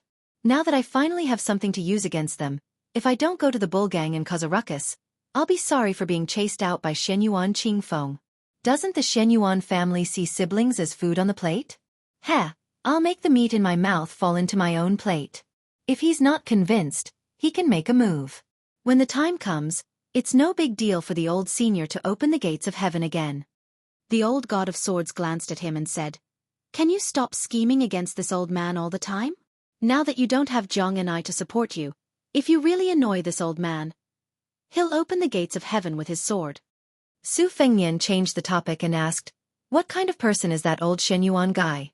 I heard that if this pervert doesn't have a woman for a day, his eyes will turn red, his cheeks will become red like fire, and his skin will crack and his tendons will twitch. It sounds like he's possessed by the devil." The old man with the sheepskin fur coat thought for a moment and said with a crooked mouth, "What else can he be like?" Su Fengnian said helplessly, "Tell me in detail. We're about to go to Mount Hui to cause trouble, so we have to know ourselves and the enemy. If we go down the mountain with great fanfare and end up rolling down the mountain with our tails between our legs, that woman Shenyuan Qingfeng will laugh her head off." Li Chungang had an impatient expression and said lightly, "This old man can probably be considered half a martial genius, but he can't compare to Wang Xianji." Su Fengnian whispered, "Nonsense, if he's the same as Wang Xianji, why would I go to the bull gang?" The old god of swords kicked his royal highnesses but turned around to ask Blue Bird for Angelica wine to quench his thirst. In the end, he was met with a cold look. He sighed and said, "Brat, you only care about showing off in front of the siblings, you don't know the immensity of heaven and earth. If, goo, and." It sounded like he had been lustful and disrespectful all these years, but it was not that simple. This fellow had been proficient in Buddhism since a long time ago. In addition, His inner strength was already profound when he was in the prime of his life. He used the Yin cauldron to supplement the Yang cauldron to adjust the heart obstacle. Once he succeeded, he would have achieved immortality and his cultivation would be comparable to the great Zhenren of Taoism. It's up to you whether you want to go to Mount Huishan. Su Fengnian rubbed his chin and thought about it seriously. The old god of swords asked softly, "Which one do you like between the siblings?" Su Fengnian's mouth twitched. "Old senior, you're wrong." The old god of swords said, "Indeed, with that guy who borrowed your spring thunder embroidered winter double blades, I'm afraid Murong Tonghuang won't catch your eye. Then when do you make a move on that white fox face? The later it is, the more you can't beat him. You won't even have the chance to force yourself on him. Actually, this old man can teach you a simple method. You just have to think of yourself as a woman. That white fox face is a man. Anyway, he's the most beautiful woman in the world. You won't lose out." Su Fengnian felt his hair stand on end and goosebumps appeared all over his body. He was full of grief and indignation. Li Chungang said disdainfully, "What? You want to fight with this old man?" Su Fengnian immediately flattered. "How can I? I'm still waiting for old senior's sword to go against the flow of the six-layered waterfall and flood that bull mound." Li Chungang said disdainfully, "Virtue." After leaving Zhejiang City, they walked for 2 hours before they finally found a lonely grave. Weeds grew crazily in the 3-foot-long grave. Su Fengnian squatted down and pulled out the weeds that wrapped around the tombstone. He looked at the tombstone that was less than 3 feet tall and remained silent. After more than 20 years of cold wind and rain, the writing was already mottled and unclear. He could only vaguely see the fragmented sentences. The sun rises from the East Sea, the earth's chi surges boundlessly. The sun sets in Kunlun, the vault of heaven returns to rest. Spring and autumn return to spring and autumn, the sound of horses' hooves breaking the sound of reading books. I will encompass the universe, the vastness is the same as Qing Ming. The old god of swords had nothing to do, so he squatted down and squinted at the broken text on the tombstone, clicking his tongue in wonder. Su Fengnian took the wine from Blue Bird and slowly sprinkled it in front of the grave. The grave was at the top of the mountain. After offering a pot of wine, Su Fengnian sat on the ground and looked at the fields in the distance. He muttered to himself, "I've always been good at writing, so I can only spend money to buy some poems from the scholars of Bailiang. Second sister was right. Most of the poems I bought were just to express my worries. When read out loud, it's like a resentful woman crying for love. It's unbearable to the ear. But why can't the one in the grave live a few more years and write a few more sentences? 50 years of great work, told to the mountain ghosts." The old god of swords sat cross-legged and took off his boots. He picked his toes with his fingers and brought them to his nose for a sniff. He chuckled and said, "If he's dead, he's dead. The one in the grave is not bad. There are still people coming to visit his grave. Like this old man, who would bring wine to the grave after his death and sweep the grave and pull out weeds." Su Fengnian nodded and said, "That's true." The old man rubbed the soles of his feet and turned his head to ask, "Young Su, do you think you're pitiful?" Su Fengnian laughed involuntarily and said, "Me? I'm the Motherf * king heir of Bailiang. Didn't someone from the previous dynasty say that I'll be the food of a cauldron when I'm alive and be cooked in a cauldron when I'm dead? I was born with mountains of gold and silver and didn't have to worry about food and clothing. There aren't many people in the world who care about food and clothing more than I do. Now that I even have hereditary inheritance, I still * king feel pitiful. I'd rather hang myself with my hair or suffocate myself to death with a woman's breasts. That's why I only feel pity for the descendants of a fallen country, and the Jianghu assassins who went to Bailiang Palace to seek death. I don't think they're hateful. Since I'm Su Zhao's son, I should have this awareness. There's no such thing as enjoying life without suffering the cold or hunger. I still had some resentment before I left with old Huang, but it's gone now."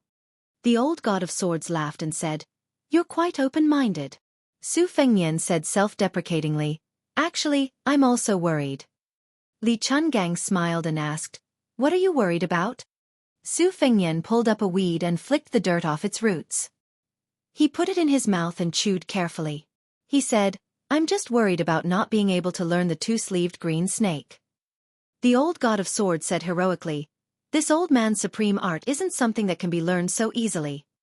Su Fengnian said softly, "Actually, I know that Senior's 216 green snakes are like forging iron, making the big yellow court in my body more stable.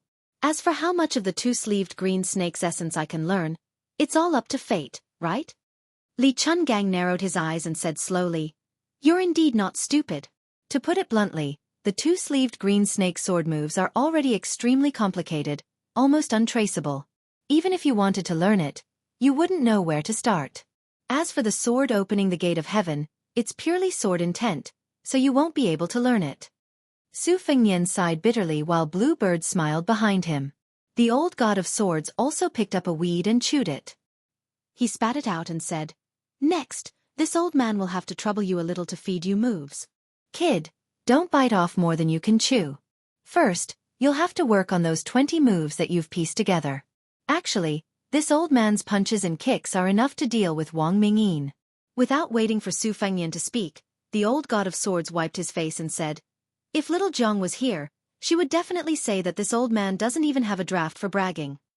Su Fengnian chuckled. He thought about which corner Miss Hehe was hiding in, waiting to make a move.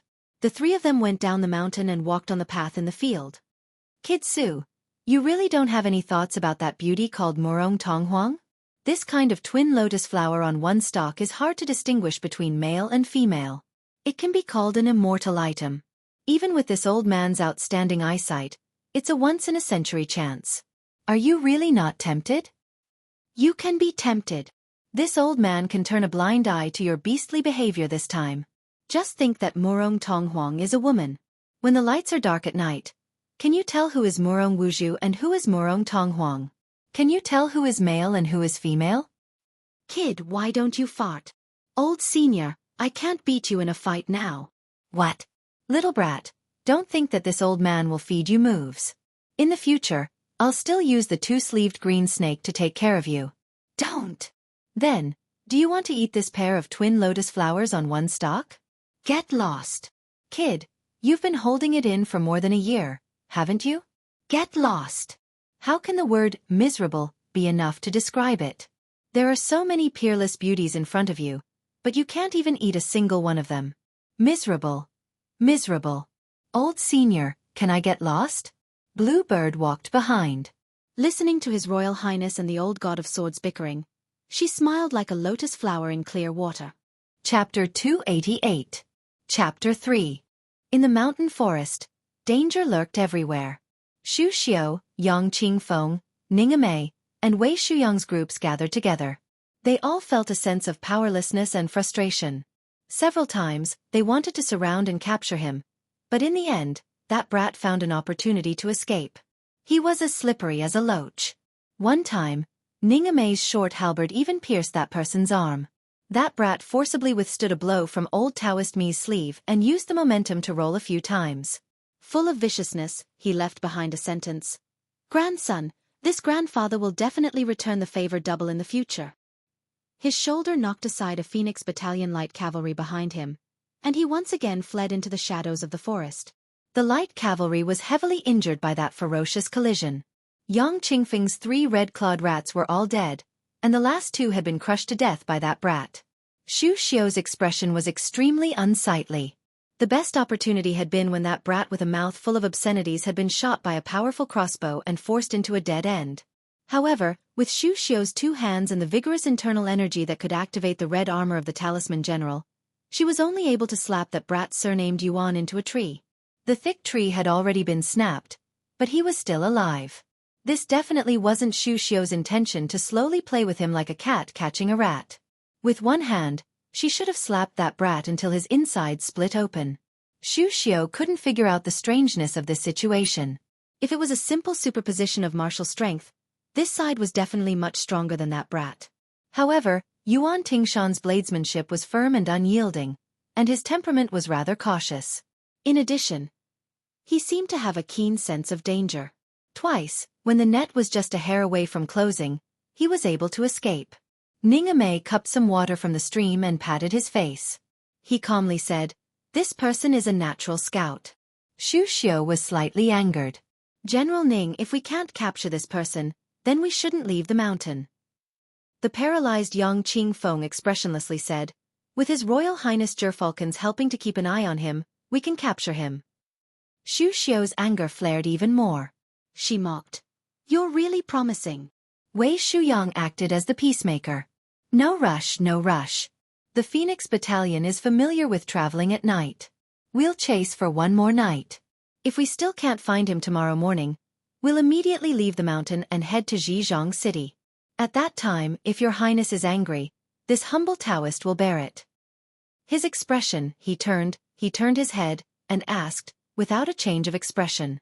He turned his head, and asked. Because they were busy chasing after the enemy, they didn't have time to retrieve many of the arrows that were shot out. Other than the one who was heavily injured, the other 9 members of the Phoenix Battalion reported the number of arrows they had shot out. Ning Mei said, let's redistribute it. Zhu Ji, Yi Zhenfu, you two escort the injured Xiao Donglu. Purposely keep a distance from us and act as bait. Without any hesitation, the 2 white horses replied, understood. Wei Shuyang couldn't bear it. He said softly, General Ning, isn't this a little? Ning Mei, whose voice was as soft as that of the young woman from Wuzhou in Zhejiang City, smiled. She did not explain anything, but Xu Xiong could see the determination in this general's eyes. Xu Xiu couldn't help but ask, General Ning, are you sure that kid will fall into the trap? Ning Mei said calmly, Yuan Tingshan has a vengeful personality. He's also very opportunistic. Even if there's a risk, he's willing to take a gamble. In this encirclement, I can see that this person has always believed in his gamble. Xu Xiu said. Oh. She didn't say anything else. As long as the mission was completed, the death of a few light cavalry was nothing to her. But in her heart, her evaluation of this good-tempered Bailiang general increased. An hour later, Yuan Tingshan squatted on a branch and stared at the 3 light cavalry that had left the formation. The wound on his arm had been bandaged, and the short halberd was in his mouth. To kill or not to kill? Yuan Tingshan was hesitating. He could kill people with a sharp blade, but he could also cut flesh with a blunt blade. Even with his strong will, he was cursing in his heart. An originally easy mission had turned into such a miserable state. Even a clay bodhisattva would have some anger. Yuan Tingshan believed that in terms of talent, he was not inferior to the disciples of the aristocratic families. Among the Shenyuan brothers on the Bull Mound, 2 of them had left the mountain to travel the Jianghu to earn their reputation as heroes. One of them had almost had the tendons in his arms and legs broken, while the other had some real skills. They fought to a draw, but Yuan Tingshan only lost in terms of moves. If he really fought with his life on the line, he was confident that he could cripple the elegant aristocratic family disciple within 100 moves. A cold smile appeared on Yuan Tingshan's face. Reincarnation was very important. If one was born into a good mother's womb, they would be able to easily obtain top-tier secret manuals. With the guidance of an expert in the family, they would be stable. The people of the same age from the aristocratic families would pretend to be extraordinary. If they could not beat them, they could just cry to their parents. It would be difficult to suffer even if they wanted to. Song Kelly was undoubtedly one of the best among these people. Yuan Tingshan lowered his head and looked at the padao that was as inconspicuous as his own. What could he rely on? He could only rely on this damn padao to carve out a future for himself. Hateful. Hateful I should kill. Kill. I don't believe that I will die here. As long as I don't live long enough, even the king of hell will not be able to take my life. Yuan Tingshan bit the short halberd and was about to jump down from the branch. His body instantly stiffened, like a full moon bow. Someone above him laughed. At this critical moment, Yuan Tingshan was about to fight to the death. That person said softly, "Don't regret it." Yuan Tingshan did not move at all. He did not hesitate to reverse the flow of his qi. Blood oozed out from the corner of his mouth due to his internal injuries. However, his mind was extremely clear. No one wants to buy your life. I am too lazy to kill you. I just find it fun to see you running around. I don't want you to die so early. Yuan Tingshan gritted his teeth and asked, "Who are you?" There was no response. Yuan Tingshan risked looking up and saw a little girl squatting on a swaying branch. She was carrying a golden sunflower. On the tree and under the tree, they stared at each other. Other than an old man who taught me how to kill, I usually only talk to the dead or those who are about to die. If you speak more than 20 words, you will die even if you don't. How many words have you seen? The girl spoke very stiffly. At the end of her sentence, the corners of her mouth curled up. Yuan Tingshan's qi surged. He was not only bleeding from the corner of his mouth, but also from his 7 orifices. However, at this moment, his blade emitted an inch-long bluish-purple glow. That day, he went deep into Mount Longhu with Shen Yuan Qingfeng and saw a middle-aged Taoist fishing. He was the only one who ate all the vermilion fruits. At first, Yuan Tingshan did not think much of it. However, when he went down the mountain and boarded the boat, he heard a voice. It was that Taoist's voice. He only said the words "dragon spits water." However, when he looked around, he could not see that Taoist. Then, his qi began to roll. When he arrived at Mount Hui, he vomited blood all the way up the mountain. When he arrived at Sixfold Waterfall, he almost crawled under the dragon spits water. Later, he had to carry the torrential water on his back.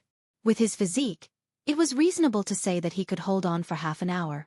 Any longer and he would hurt his internal organs and meridians. However, he sat there for 24 hours. It was indescribably mysterious.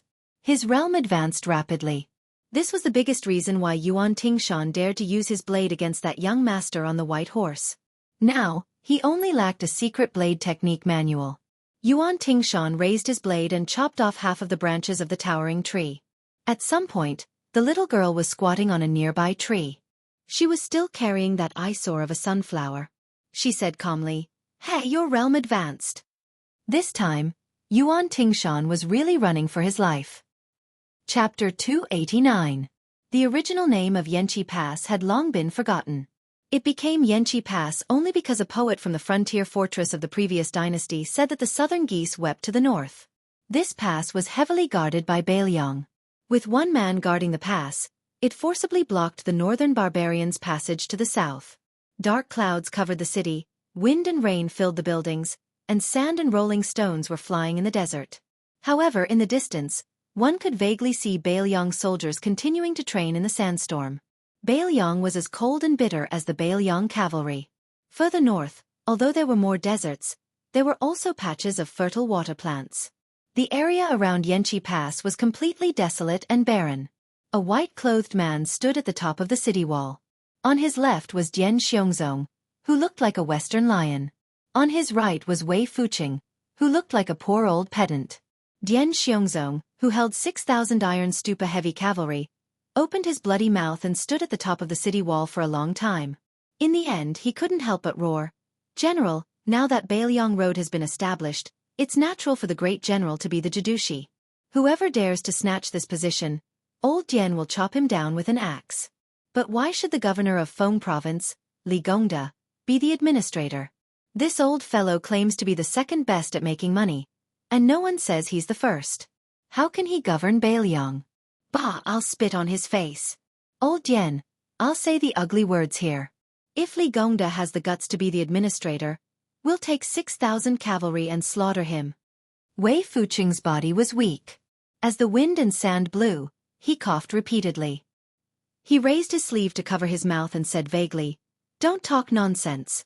The administrator is not a rare thing. It doesn't matter who sits in this position. As for the supervisor, I don't know which guy the imperial court will send to take this position."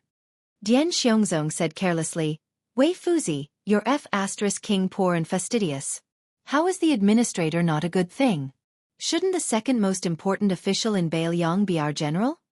Wei Fuqing waved his sleeve and said with a helpless smile, "You're a guy who only has strength but not brains. If the administrator is the general, then it will be a big problem. If the imperial court wants to do this, and the general doesn't refuse." Teacher Wei stopped speaking halfway. He narrowed his eyes and looked at the rolling black clouds in the sky. He sighed softly. Stunned, Dian Xiongyo said, "What do you mean?"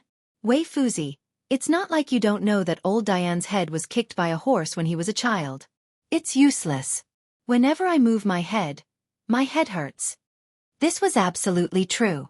The third-rank military officer, Dian Xiongzong, had incomparable strength at a young age.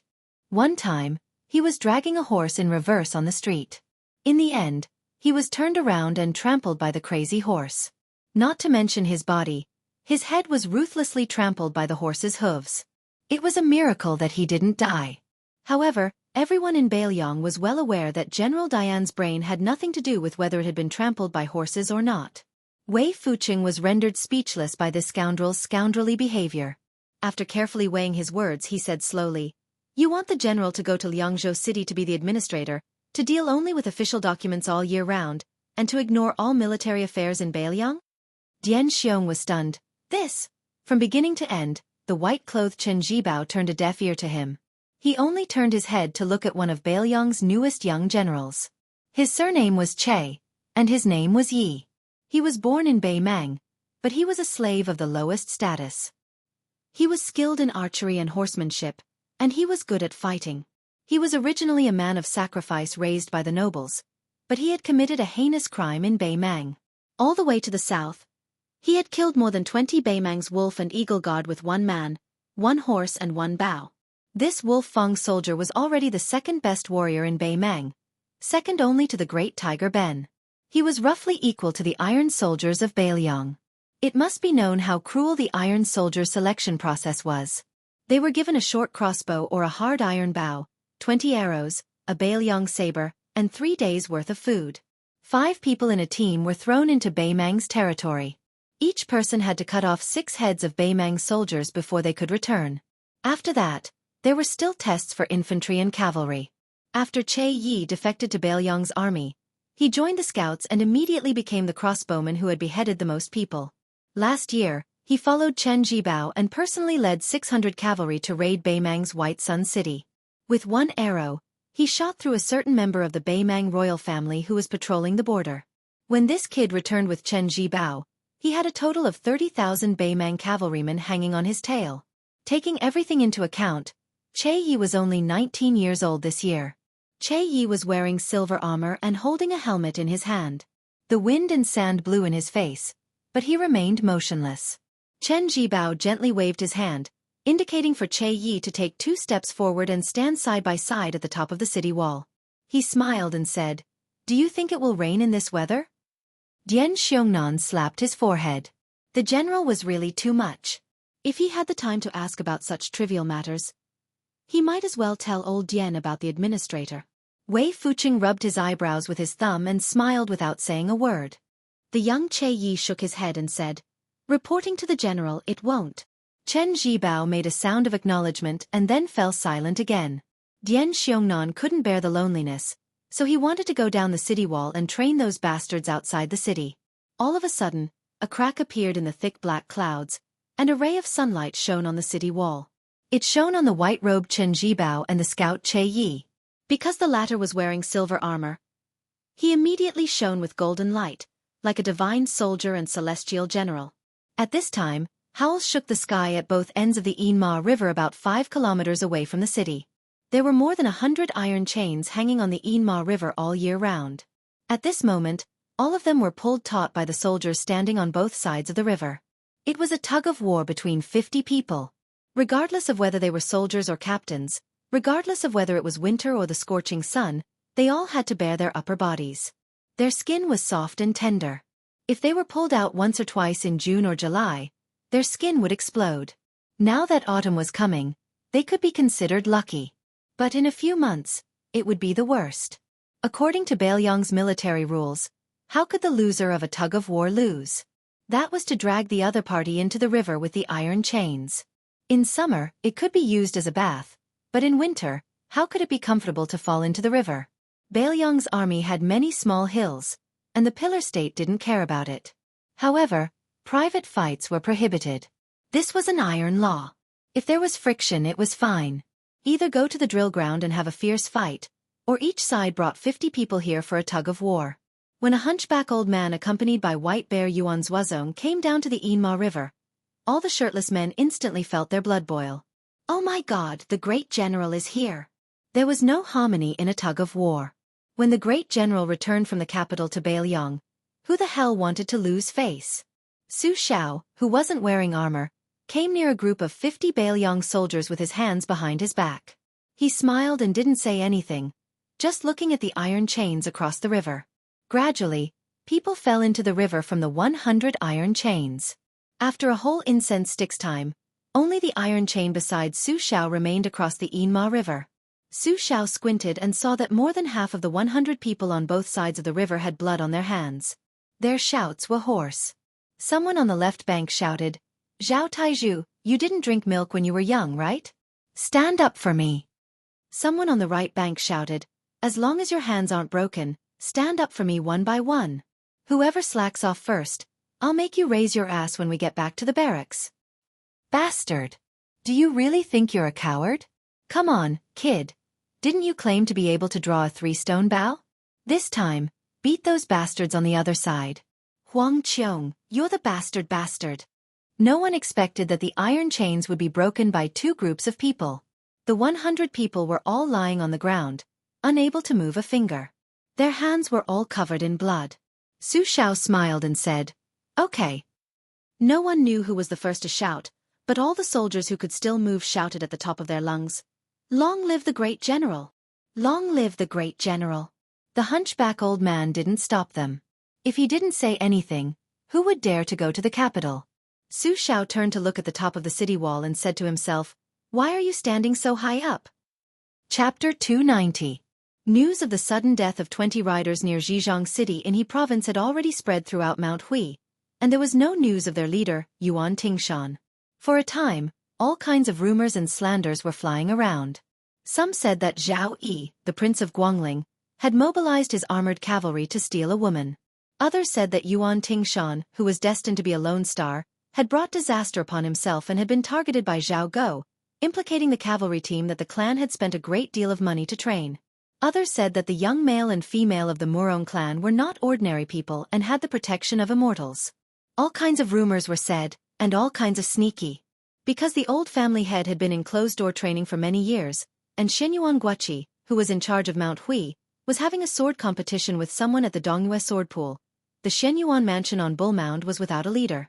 In addition, there were many factions within the clan to begin with, and the eldest branch and the other branches appeared united in appearance, but were divided at heart, so there was no one who could suppress the growing clamor. Shenyuan Qingfeng was from the eldest branch of the main branch, which was the main branch of the Shenyuan clan. Unfortunately, no matter how much effort the ancestors put in to nurture her father, Shenyuan Jingqing, he was not of much use. What could they do if they couldn't be helped? A large clan also had its advantages. Shenyuan Qingfeng had 2 uncles, Shenyuan Jingqing and Shenyuan Jingxian. One was calm and steady, while the other was determined to make progress. The latter's talent in martial arts was particularly astonishing, and he was only a thin layer of paper away from the realm of grandmasters. It felt like he would break through with a single poke if he dipped his finger in saliva. Therefore, in Shenyuan Jingshuan's line, the mother's status depended on the sons, and the sons' glory depended on the father's, so they were domineering in Mount Hui. However, in the entire Mount Hui, the man that Shenyuan Qingfeng least wanted to see was her biological father, the man who only knew how to nod his head and say yes. In an ordinary landowning household, the behavior of the eldest grandson of the main branch might be barely enough to maintain the image of a gentle and well-mannered man. However, this was Bull Mound, and the Shenyuan clan was a martial arts clan that stood on equal footing with the Wu clan and the Lu clan of Western Shu. So what if he was well-read? Could he compare to a pair of fists that could destroy mountains and shake cities? Everyone on the mountain knew that not only did Shenyuan Jingqing grant his only daughter's request, he was also extremely fearful of his wife, and never had the slightest thought of taking in a concubine. Although the Shenyuan clan was so domineering that anyone who wanted to come up the mountain had to change their surname to Shenyuan, and there was no lack of martial arts heroes who married into the Shenyuan clan, but the dignified eldest son of the main branch did not have a single heir to carry on the family name. Even if Shenyuan Qingfeng succeeded in getting a talent to marry into the family in the future, the main branch of the main branch would never be able to lift their heads up high. In these years, there was discord, and many people changed their allegiance to the other 2 branches that were flourishing with each passing day. Shenyuan Jingqing completely became a loner, and everyone even knew that the wife who gave birth to the eldest grandson of the main branch still loved someone else to this day. At the beginning of their marriage, she made a defiant promise with Shenyuan Jingqing that she would only have one child, and whether it was a son or a daughter would be left to fate. After Shenyuan Qingfeng was born, Shenyuan Jingqing really kept his promise. When Shenyuan Qingfeng was young, she still ignored her mother's gloomy expression that could never be resolved. She felt that her father, who never lost his temper, did not do anything wrong. As she grew older, she finally understood how fatal her father's indifference was in the Shenyuan clan, who had worshipped martial arts for hundreds of years. The older she grew and the more she was exposed to the ways of the world, the more Shenyuan Qingfeng wanted to stay as far away from this mediocre man as possible. When Shenyuan Qingfeng saw Song Kelly off Mount Hui, she naturally felt guilty towards this young phoenix of the Song family. The Song family was a first-class noble family in the dynasty. Moreover, the Song family had only one son in 3 generations. Song Kelly's importance was self-evident. Interacting with Shenyuan Qingfeng was already degrading his status. The Shenyuan clan could do whatever they wanted in Jianghu, but this was not worth mentioning to the important officials of the imperial court. After Shenyuan Qingfeng met Song Kelly, who was escorting the coffin to the south, she used many tricks to get to know him. With Song Kelly's eyesight, he should have seen through it long ago. However, he still didn't mind Shenyuan Qingfeng using him, or rather, using the Song family to show off within the Shenyuan clan. Not only did he come to Mount Hui, but he also seemed to have a pleasant conversation with Shenyuan Jingqing at the Bull Hill, giving Shenyuan Qingfeng a lot of face. Even though Shenyuan Qingfeng didn't have a good impression of scholars, she still felt some inexplicable feelings towards Song Kelly. She didn't know whether it was out of gratitude or admiration. That Yuan Tingshan who was so conceited that he didn't even try to hide his wild ambitions? Shenyuan Qingfeng asked himself, would I feel regret if he really died? Walking down the mountain on the limestone path, Shenyuan Qingfeng glanced at the 6-fold sisters' waterfall. Song Kelly smiled and said, I learned some physiognomy from my father. It's not easy for Yuan Tingshan to die. His fate is very bad, but he's very tough. Shenyuan Qingfeng was a bit frightened and was about to explain. Song Kelly said gently, Miss Shenyuan, you're overthinking. Shenyuan Qingfeng didn't say anything else. He was afraid that he would add fuel to the fire. The two walked silently on the path. When they reached the foot of the mountain, they saw a boat. Song Kelly suddenly stopped and hesitated for a moment. In the end he said, Mr. Shoujua is very knowledgeable and has analyzed the 3 doctrines in simple terms. I've been talking with Mr. Shoujua through candlelight for the past few days and have learned a lot. Mr. Shoujua said that learning from reading scriptures is like looking at plum blossoms and drawing pancakes. His words enlightened me. In the past, I remembered my family's teachings to be humble and respectful in all matters and not to be overbearing. However, in the end, I didn't understand why I had to be humble. In the eyes of a wise person, my childish words and actions would only make me a laughing stock. Miss Shenyuan, please forgive me for speaking bluntly, but Mr. Shoujua is definitely not a mediocre person. Shenyuan Qingfeng smiled and didn't think much of it. He only joked, Did my father ask you to be a lobbyist? How many books did he give you? Song Kelly was stunned and murmured, A father knows his daughter best. Everything is within Mr. Shoujua's expectations. While Shenyuan Qingfeng was puzzled, Song Kelly turned around and bowed to Bulgang. He said happily, I admire you. Looking at Song Kelly's back as he boarded the boat, Shenyuan Qingfeng was confused. Chapter 291. Song Kelly stood at the bow of the ship and slowly sailed towards the Shi River. He didn't forget to wave at Shenyuan Qingfeng who was on the shore. After going up the mountain, Song Kelly's bearing was impeccable. Not to mention talking about Buddhism and Taoism with Shenyuan Jingxian, he was also neither servile nor overbearing when exchanging martial arts experiences with Shenyuan Jingxian. In fact, the truth was that Shenyuan Qingfeng didn't need to make any arrangements. He would go to Mount Hui to visit Shenyuan Jingqing. Putting aside whether this person was hiding something, just his meticulous planning in politics was enough to impress his grandfather. Song Kelly's deceased teacher greatly praised him. Song Kelly went south to Zhenzhou to escort the coffin as a disciple, but more importantly, he wanted to test Shenyuan Jingqing's ability. If he was truly talented, the Song family wouldn't mind promoting a scholar from a common family to help him consolidate his position in the family. If he was only an armchair strategist, Song Kelly could also turn to Shenyuan Jingxian. After all, this power had been rooted in Zhenzhou for hundreds of years and could help him do many things that scholars couldn't do. Before going down the mountain, Shenyuan Jingqing smiled faintly and said, When the scholar and the butcher become neighbors, let the scholar use his mouth. When fighting, the butcher will use his hands. There's no harm in helping each other. Although this reassurance was not small, it was still not enough for Song Kelly to make up his mind to marry Shenyuan Jingqing. Marriage between a noble family and a commoner family was a big taboo in the scholarly community, second only to the loss of descendants. The ship sailed into the Shi River and the view was broad. Song Kelly had the impulse to sing a song about the heroism of the great river. Deep down, the young phoenix of the Song family was not very courteous. The ghosts of Xiong Fan cried, the monkeys of Shu Dao cried, and the waves of the river were vast and boundless. He wanted to write a poem to express his feelings. Unfortunately, Song Kelly's family had learned a lot and he was not inferior to a famous scholar. However, during the journey, Song Kelly would send out beautiful poems into the scholarly community every once in a while. The unknown inside story was that many of these poems were written by his father or even his grandfather. How difficult was it for a scholar to become famous? Hoping to write a poem that would shock the world? It was almost impossible. Without the support of the seniors in the literary world, and without the support of the students, no matter how well it was written, it could only be described as passable. Nowadays, the famous works were not famous when they were first published. It was only after hundreds of years of being passed down through generations and generations that they were gradually recognized by the giants in the literary world. Song Kelly could not be more familiar with this. How many Wang Dongxiang were there in the world? What's more, the first snow was a voluminous 500,000 words long. While Song Kelly was having mixed feelings, he saw a tall ship coming towards him. A handsome young man with a sword was standing at the bow of the ship. Beside him was a maid in green and a one-armed old man wearing a sheepskin coat. Song Kelly didn't pay much attention to them and just thought that they were ordinary pilgrims visiting Longhu. Song Kelly stayed in Mount Hui because he wanted to wait for the Baelyang crown prince. Unfortunately, he still had things to do under his father's orders. He couldn't wait any longer. The two tiger kuei that finally didn't have to stay in the carriage played coquettishly at Su Fengnian's feet.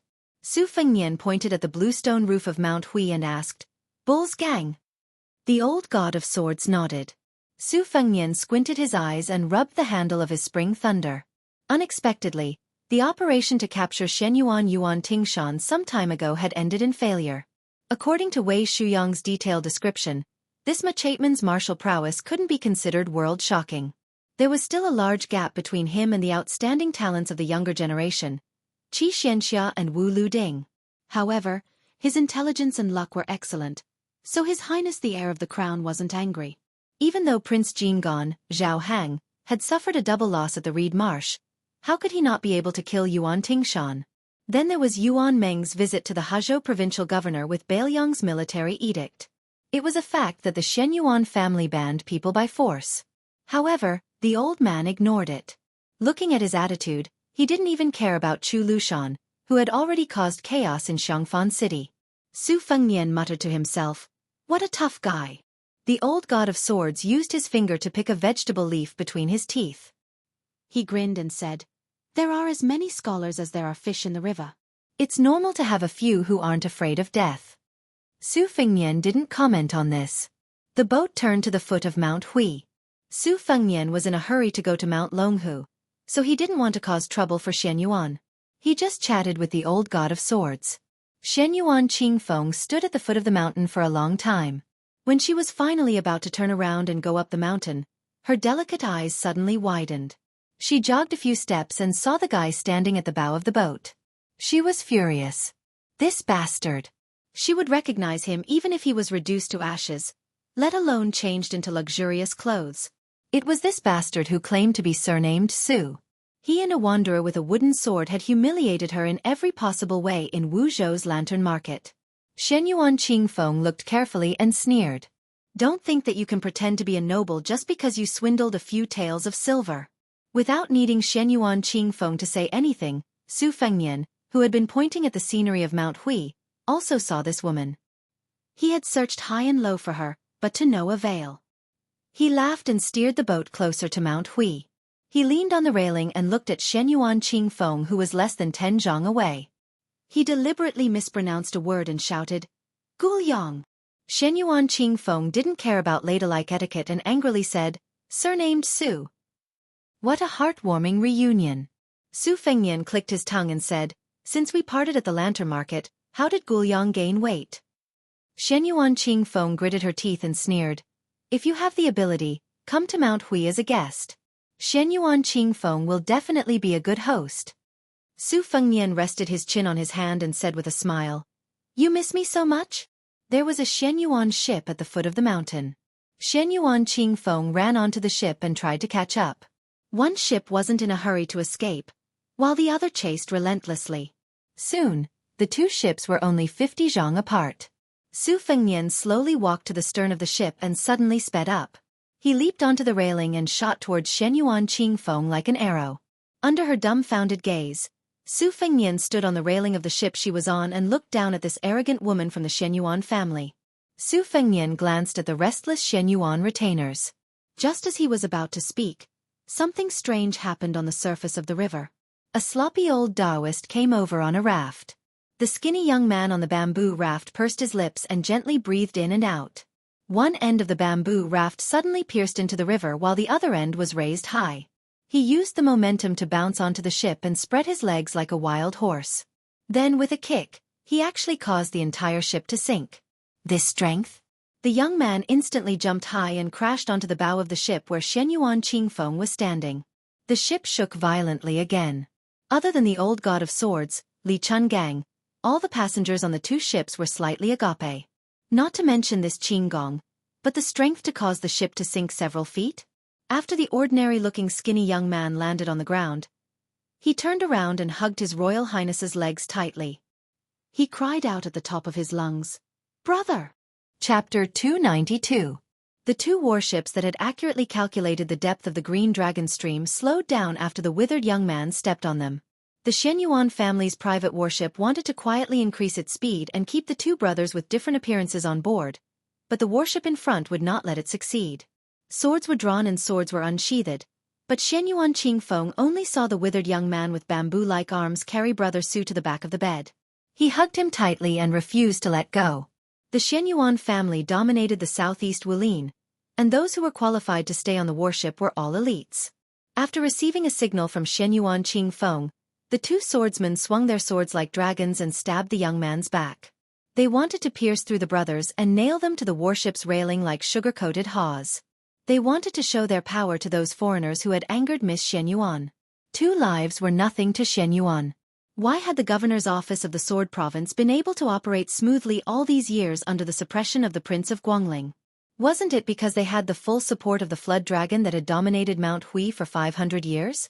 Otherwise, when a scholar encountered a military ruffian, he would have been suppressed by the powerful Prince Zhao Yi to the point that he was worse than a stray dog. Since the governor's office of the Sword Province was mutually beneficial, the governor's office of the Guangling army was not a mediocre person. He had given Shen Yuan a great deal of power and authority, and had spared no effort in eliminating dissidents through bloody means.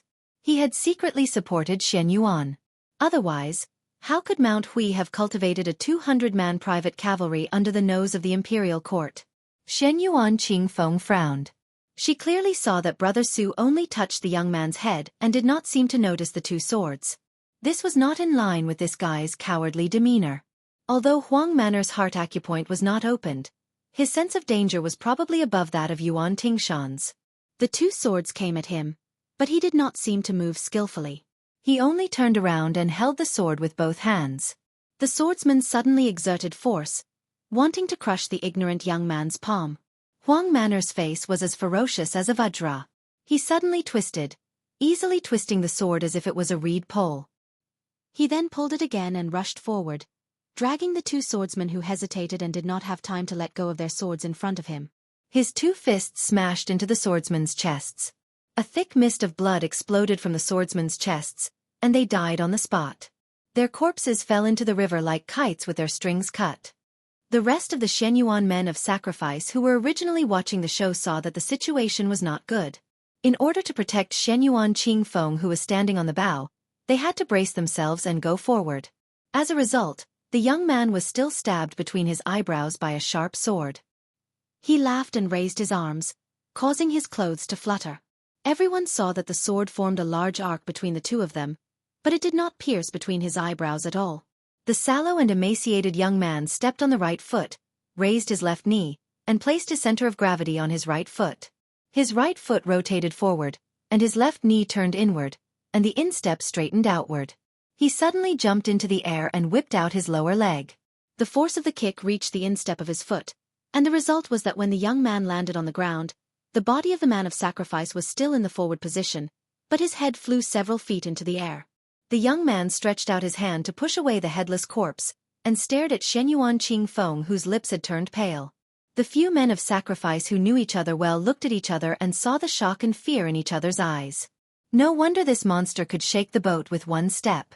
Not to mention the strength of the dragon and elephant, his attack speed was also extremely fast.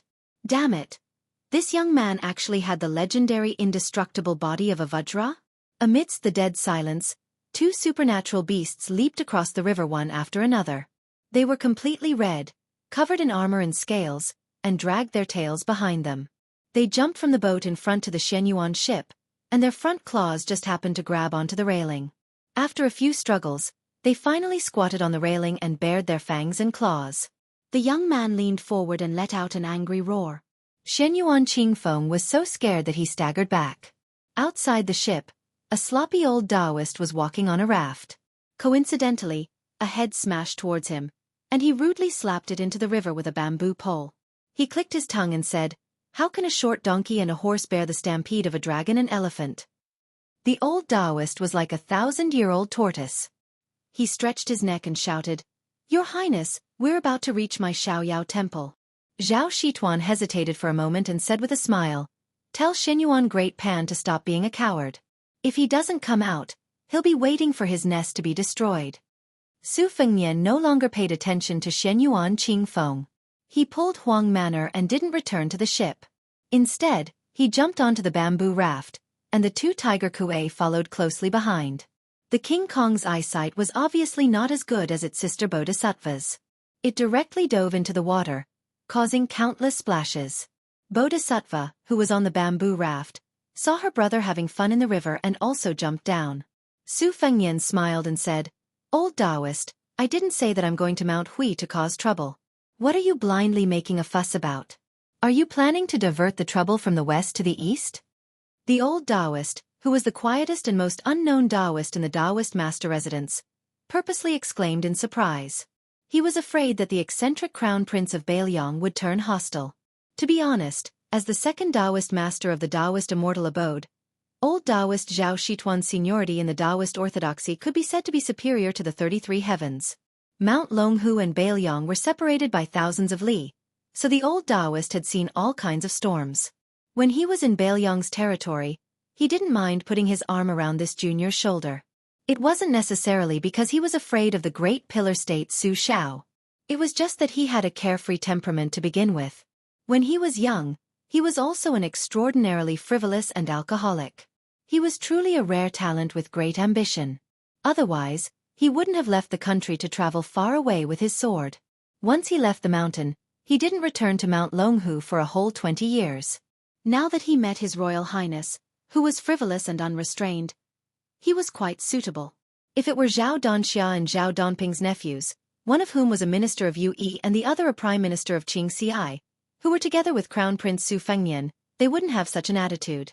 Su Fengnian glanced at the giggling Huang Manor, then raised his head to look at the old Taoist. He asked in surprise, "You're not afraid of water anymore?" Chapter 293. The old Taoist nodded. "I've been afraid for a long time. Xiaoyao Temple is right next to the Green Dragon Stream. I told him to follow the stream to Mount Hui where the Dragon King River enters the Shi River, then keep going north until it reaches the Spring God Lake. We'll be getting closer and closer to Bailiang. I told him that your brother will come to Mount Longhu in autumn. Dragon Elephant will wait for you at the stream if he has nothing to do. Then he won't be afraid of the water anymore." Su Longxiang hit the water with his palm and a big fish was shaken out of the water. Its claws were like hooks. After catching the fish, he looked at his brother and grinned foolishly, as if he was asking for credit. Su Fengnian patted Huang Manor's head and shook his head. "When in Rome, do as the Romans do. Just eat some vegetarian food. Let the fish go." Huang Manor put the fainted fish back into the water, but it was eaten by a tiger kuei chasing after the bamboo raft. Su Fengnian suddenly asked, "Is there an old Taoist called Zhao Huangchao in Mount Longhu? A very old senior?" Old Taoist Zhao Shituan thought for a while and shook his head. "There are many century enlightened masters in seclusion on the mountain, but none of them are called Zhao Huangchao." The boats and rafts sailed up leisurely while the Shenyuan cruise ship turned around and returned to the Mount Hui pier. Shen Yuan Qingfeng stood at the window of the cabin. His lips were livid and his body was trembling. It was hard to tell if he was scared or angry. She wasn't blind. Although her martial arts talent was mediocre, she had a good memory and was outstanding on Mount Hui. No matter how complicated the moves were, she would never forget them. To put it nicely, Mount Hui was a place where people from all walks of life accepted talents. To put it bluntly, it was a place where people of all walks of life lived together. The Shen Yuan family had a rich collection of books. Other families and sects regarded them as treasures, but the aspiring tripod pavilion in Mount Hui had countless books. In terms of the number of books, it was only inferior to the Tide Listening Pavilion in Bailiang. Yuan Tingshan said he wanted to marry her because he saw her as a shortcut to the peak of martial arts. Even if she couldn't enter the aspiring tripod pavilion, as long as Shen Yuan Qingfeng personally taught her, all problems would be solved. How could Shen Yuan Qingfeng not see how terrifying the yellow-skinned youth was? Perhaps in the entire Hui Mountain, there were no more than 10 people who could create such a huge commotion. If the invincible Vajra behind the youth was included, the number of people who could be counted on one hand. That was fine. This unfamiliar word made Shen Yuan Qingfeng's heart tremble. After the spring and autumn period, although the title of crown prince had a tendency to spread in the dynasty, as long as one was a legitimate son of a noble family or a bastard son, they were qualified to hold this title. However, the title of crown prince became more and more precious. Only the princes and princesses of the imperial family could be called crown prince. In the southeast of the dynasty, according to the law, only the descendants of Zhao Yi, the crown prince of Guangling, could be considered crown prince. Zhao Yi had 3 sons and 6 daughters. The crown prince, Zhao Yu, hadn't been hereditary. Speaking of which, it was strange. It was probably due to the heavenly Tao's retribution that the lecherous Zhao Yi had snatched countless beauties. The 7 concubines who had broken the rules were all beautiful enough to captivate the birds and beasts. However, their children all resembled Zhao Yi. All of them had big heads and ears, and were as fat as pigs. They did not inherit the looks of the concubines at all. If that was the case, who was the fellow whom the Longhu Taoist addressed as Your Highness? There was no need to doubt the identity of Crown Prince. If he wasn't a descendant of a crown prince, who would dare to bring elite soldiers with him? Even the powerful Guangling Duke, Zhao Yi, would not hand over such information to the imperial court. His children leaving the duke's manor to play was even more relaxed than ordinary families. His surname was Su? Shen Yuan Qingfeng's face was pale. After all, Shen Yuan was one of the top aristocratic families and was well informed. She also heard that the eldest son of Su Shao, who had a different surname, traveled for 3 years before returning to Bailiang to avoid marrying into the crown prince's family. For some reason, he went out again this time. Not long ago, he caused trouble in Gangnam-do. Thousands of scholars from the Imperial College in the capital clamored for the emperor to issue an edict to Jiangnan. Otherwise, the country would be in chaos and the law would be against the law. Unfortunately, the butcher who took away the title of pillar of the country was still favored by the emperor and protected his royal highness. As long as the king of Bailiang was in the capital, no official above the 4th rank dared to impeach him. Only the scholars of the Imperial College wrote tearful letters in blood, which made them a joke. Shen Yuan Qingfeng still remembered the arrogance of the Bailiang cavalry under Mount Longhu when the older generation of Mount Hui talked about it. At that time, it wasn't because of her family's righteousness, but because after the iron hooves flattened Mount Longhu, they were intimately interdependent. Shen Yuan also didn't have a good ending, so she had to bite the bullet and stand with the Taoist priests of Mount Longhu. If it really was the crown prince of Bailiang, what should she do? It was fine if she had to swallow this anger, but if that beggar turned into crown prince who came to Mount Hui to denounce her, how would her family deal with it? Her father was cowardly and would definitely be too scared to argue. Because of her father's decline in power, the other branches wouldn't hit him when he was down. Her family originally wanted to marry her to Zhao Yi's 6 sons, but because of Song Kelly's arrival, there was a slight silence. Once her uncle Shen Yuan smelled the opportunity, how could he show mercy? Who didn't know that this uncle had openly teased her mother, saying, "The dumplings are delicious, but not as delicious as sister-in-law?" Her father only knew how to study behind closed doors, so how could he say anything about it? Was there a lack of such jokes? Shen Yuan Qingfeng walked out of the cabin in a daze when the boat docked. A lone boat shot over. An old Confucian scholar with white hair flew across the river and landed at the bow of the boat.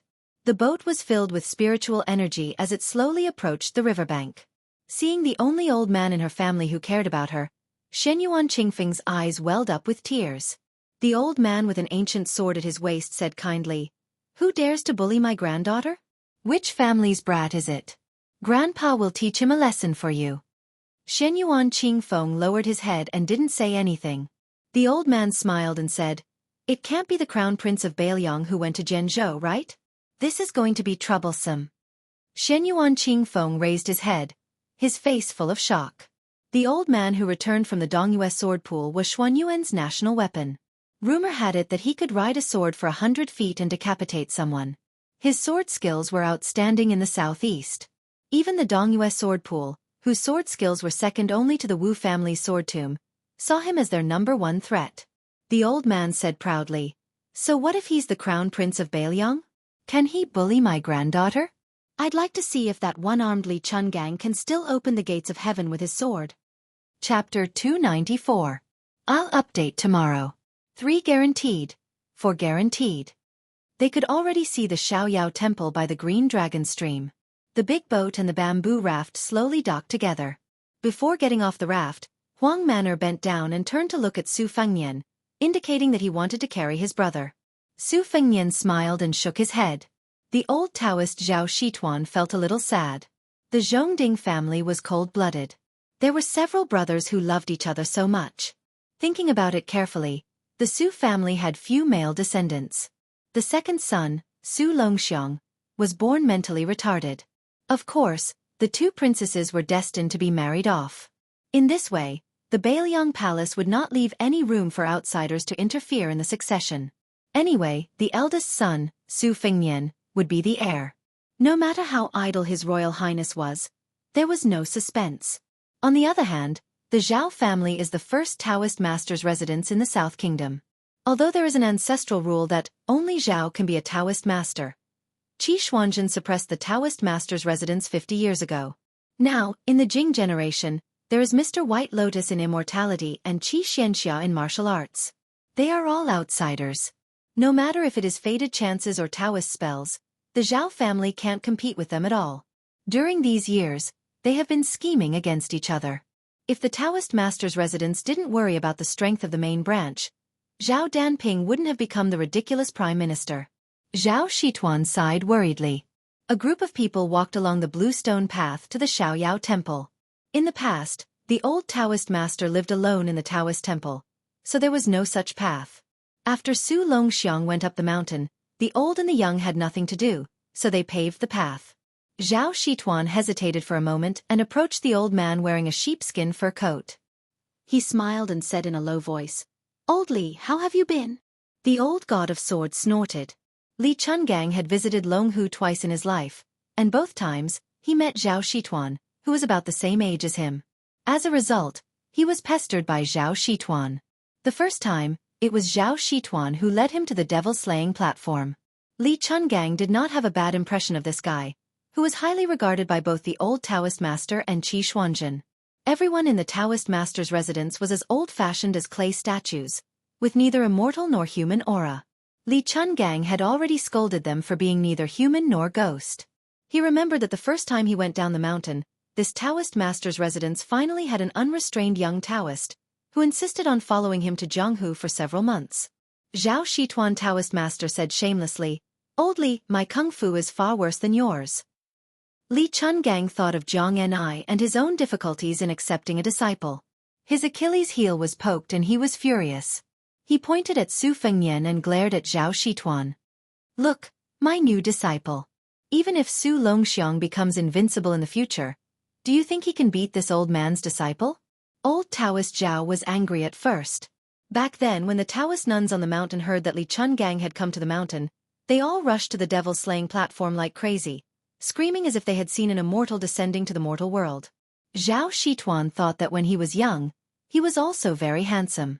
Although Li Chuangong's kung fu was a little higher than his, he was a little more handsome, and he was a little more famous. This group of women who were supposed to be pure and devoted to the Yellow Court would not be so crazy. However, at that time, Li Chungang held his sword and came with an unparalleled momentum. Zhao Shituan was not convinced. Until today, It was not that old Taoist Zhao thought that he could beat Old Li in a fight, but when it came to competing with disciples, Zhao Shituan was confident that no one dared to jump out and compete with him. But no matter how much he thought about it, he did not expect Elder Li to bring up His Highness the Crown Prince. The old Taoist was immediately discouraged. There was no way to compare.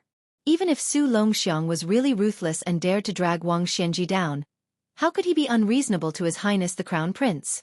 Li Chungang was in a good mood when he saw that Zhao Shituan was defeated. He patted Zhao Shituan's shoulder and comforted him. Maybe Su Longxiang is the reincarnation of Zhenwu Great Emperor. Such a good thing hasn't happened for at least 700 or 800 years. You're lucky to have picked up such a good deal. Old Sword God changed the topic and said with a smile, now that you have a beautiful wife, you should be happy in your bed. If you dare to show off in front of this old man, Zhao Shituan, who had once roamed the Jianghu with the God of Swords Li Chungang in the same era, immediately saw the wind and said flatteringly, Brother Li, you're treating me like an outsider. We've been friends for decades. Li Chungang said bluntly, don't try to worm your way into being friends with this old man. We don't have any friendship. Zhao Shituan sighed with a melancholy expression. He was too embarrassed to stick his warm face to old Li's cold butt. He turned to look at the troops brought by His Royal Highness. Other than old Li and 100 light cavalry, as well as a few personal retainers who could be considered top-notch in martial arts, there was no other force to be used. Looking at the signs, they did not intend to stir up trouble in Mount Longhu. This was a good thing. Otherwise, he would be stuck in the middle of both sides and would be in a dilemma. While Zhao Shituan was muttering to himself, he caught a glimpse of the 3 women in curtained hats. Then he saw the maid in green and the beauty holding the cat behind His Highness the Crown Prince. They all had the style of immortal women. The old Taoist pondered over His Highness the Crown Prince's good fortune. In the southeast, only old man Shen Yuan, who enjoyed the good fortune of the land alone, and Prince Guangling, Zhao Yi, who collected beauties from all over the world, could compare. Su Fengnian walked to the door of the Taoist temple and stopped. Zhao Shituan's expression was ugly. He admitted that he was in the wrong. It was not easy to trick Su Longxiang from Bailiang to Mount Longhu, but in the end, he was cultivating in this dilapidated Taoist temple. He was really embarrassed. Just as he was thinking about how to explain to His Royal Highness, Su Fengnian, who had never treated the old Taoist master as an expert, slowly turned around and faced Zhao Shituan, bowing deeply. Zhao Shituan was flustered. He was pleasantly surprised, but also fearful and restrained.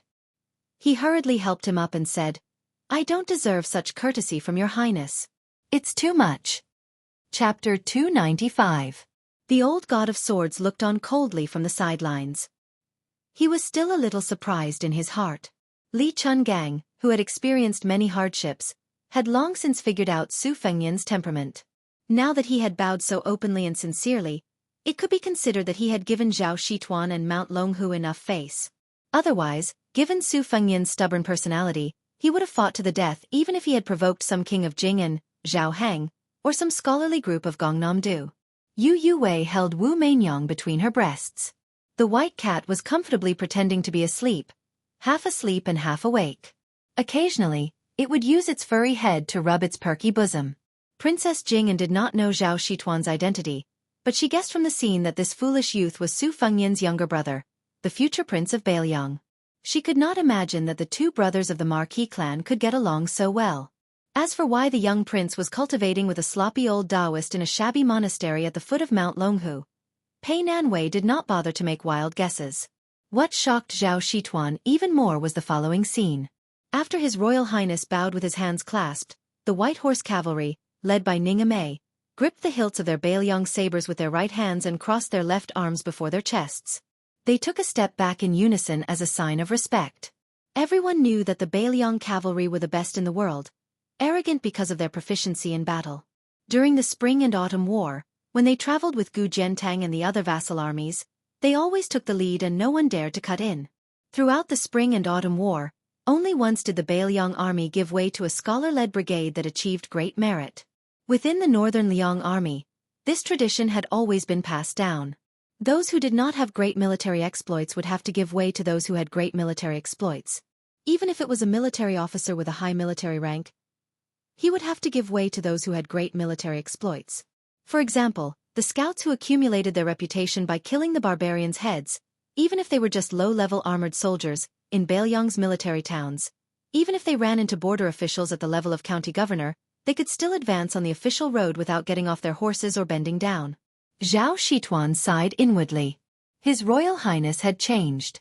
It was a good thing for him, but it might not be a good thing for Mount Longhu, especially the Celestial Master residence. The old Taoist brought the group into the Taoist temple with mixed feelings. Su Fengnian, who was sitting beside the secluded ancient well with Su Longxiang, smiled and said, "Old Celestial Master, please help me arrange the Phoenix Battalion." Zhao Shituan nodded and said, "There's no need for your highness to say anything. Mount Longhu will naturally make the appropriate arrangements." Su Fengnian joked, "I heard that this Taoist ancestral temple, Yuzhang Chenglin, was imposing, and that the Yi sect was like the heavenly gate. Old Celestial Master, your temple is deserted to a whole new level." Zhao Shituan blushed with shame and smiled. "My social relations are poor. There's nothing I can do about it. I've made His Royal Highness laugh." Su Fengnian waved his hand and said, "In any case, Huang Man doesn't care about this. I see that he's quite happy here. It's not any worse than when he was in Baelyong Palace. Isn't that right, Huang Man? Su Longxiang grinned foolishly. On this side, they kept talking about His Highness, Baelyong, and the old Celestial Master. The authorities were calm and indifferent, accustomed to it. As a result, the Murong siblings, who were outside the situation and were kept in the dark, were greatly frightened. Although Murong Tonghuang had long expected that Su Fengnian's identity was very special, no matter how he thought about it, he felt that being able to rank with Chu Lushan in the front line was already extremely shocking. For the remnants of the spring and autumn period, specifically in the provincial capital, the most unforgettable thing for the Baelyong army was undoubtedly the ghost city of Xiangfan, which had been completely massacred after the city was breached. There was also Zhenzhou, where the Western Lady sat. Longhu and Shenyuan faced each other from east to west. How could they forget the humiliation brought by the Baelyong's iron armor? Murong Wuzhu was in high spirits. She was overjoyed when she mistakenly thought that she had caught a thin straw in the wind and waves, only to discover that it was a towering tree. It was like she had accidentally fallen in love with a poor scholar, only to find out that the scholar was the heir of a wealthy family after eloping with him. Murong Tonghuang could not help but tremble. His face was flushed, and he stared at His Royal Highness with a complicated expression. Other than the master of the Wutong Palace, who in the world was the most feared figure in the world by Jiangdong and Shenyuan? It was Baelyong. Su Shao, the butcher of Jianghu. Blue Bird and Yu Yuwei went to the Taoist temple to clean up the house. Pei Nanwei had to lower her head under the eaves. Most of the time, she was no different from a maid. She had already accepted her fate. Ning Amei and the others were taken to the nearby Taoist temple by the old Taoist master Zhao Shituan. The old god of swords went to take a walk by the Green Dragon stream alone. In the end, only the brothers and siblings with different identities were left in the courtyard. Su Fengnian touched Huang Man-er's head and glanced at Murong Tonghuang, who was looking straight at him. Murong Wuzhu was peeping at His Royal Highness, but soon he lowered his head and looked at his feet. His Royal Highness said calmly, "You finally know my identity?" Murong Tonghuang bit his lips. Su Fengnian smiled and said, "Did you pee in your pants?" Murong Tonghuang was stunned. Su Fengnian smiled and said, "If Wen Hua was here, he would definitely say that I peed in my pants." Murong Wuzhu did not feel disgusted when he heard such frivolous words. He just felt unbearably shy. His ears and neck were red, and he did not dare to look at His Royal Highness, who had a prominent identity. Murong Tonghuang could still hold on and looked at Su Fengnian from beginning to end. Su Fengnian thought for a while and said with a naughty smile, "I do have a little grudge with the Shenyuan family, but don't think that you can just watch the flood leisurely. When the time comes, you will go to the bull gang to discuss the Shenyuan family. I'll have to trouble you and your brother to cooperate and act closer to me." Murong Wuzhu quietly raised his head and quickly lowered it. Murong Tonghuang asked straightforwardly, "Are you really the Prince of Baelyong? The eldest son of the King of Baelyong?" Su Fengnian nodded and said, "Otherwise, would I dare to use 100 light cavalry to slaughter 20 Shenyuan cavalry?" Murong Tonghuang smiled. Sure enough, he was more charming than a woman. He slowly walked toward His Royal Highness. Su Fengnian quickly raised his hand and said with a frown, "Don't do this, I can't stand it. How can I be looked at by a man?" "Fine, when we go to Mount Hui, Your sister will be the only one to suffer. Let's make it clear in advance that I am taking advantage of you. There is no room for discussion. However, if you shamelessly snuggle up to me, I will always feel that you are taking advantage of me. Both of us will have goosebumps. Murong Wuju covered her mouth and let out a soft and light laugh. Murong Tonghuang was stunned and turned around. Murong Wuju and Murong Wuju were laughing and crying. Perhaps to an outsider, it was just a crying and laughing scene, but to the Murong siblings, it was 10 years of bitterness and sorrow. Su Fengnian said calmly, "Don't be in a hurry to be grateful. The reason why I helped you is because I feel that you are pitiful. Of course, if you feel that you can't repay me, you can also repay me with your body." Murong Wuju plucked up her courage and looked at him in a daze. Su Fengnian smiled, but soon, he couldn't smile anymore.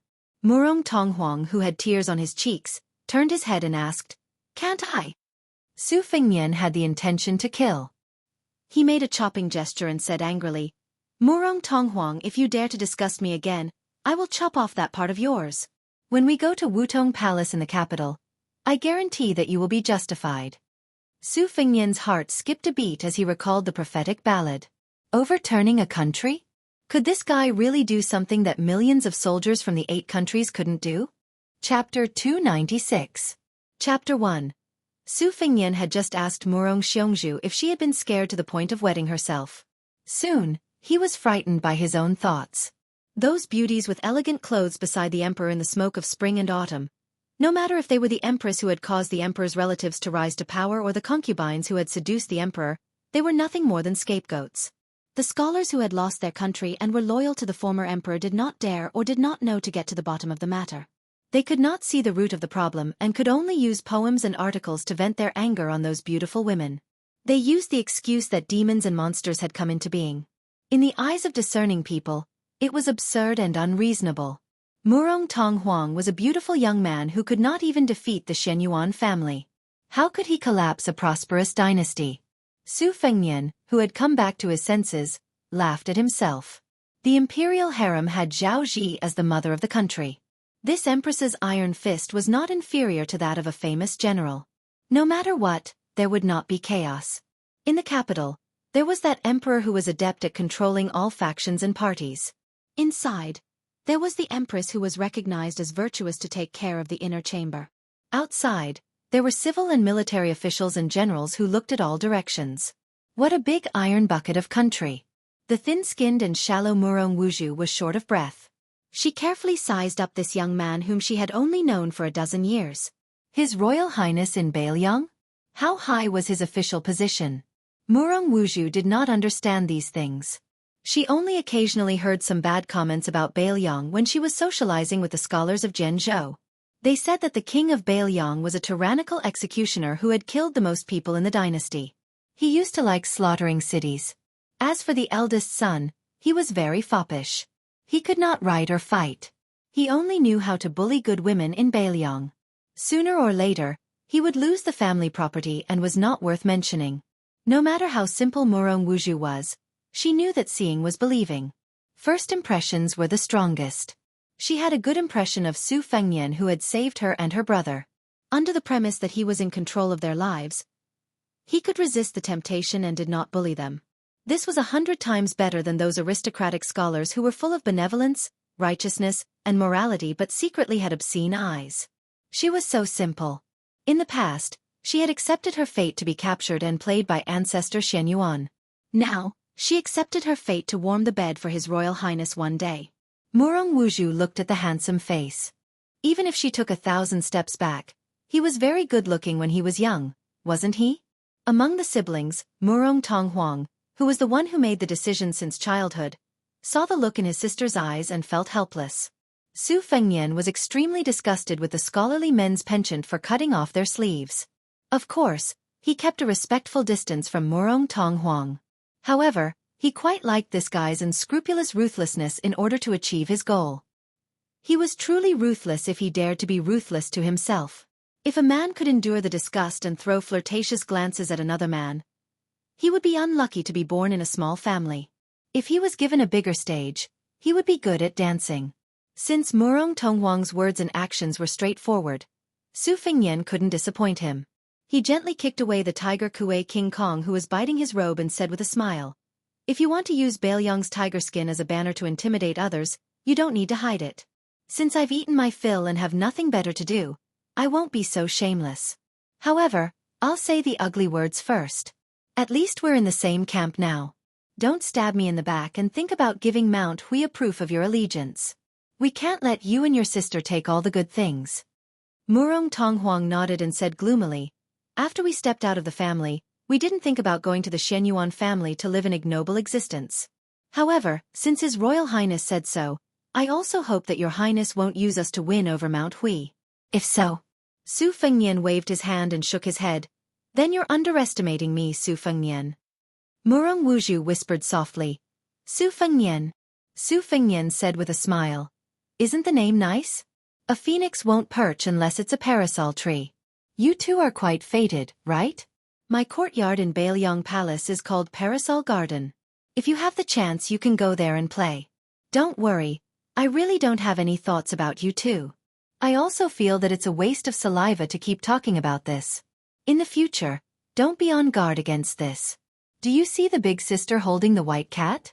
I like her. If we're talking about her face and smooth skin, then Big Sister Pei, or Aunt Pei, who wears the veil hat with you too, is definitely more outstanding than you two. You two are guarding against me like you're guarding against a thief.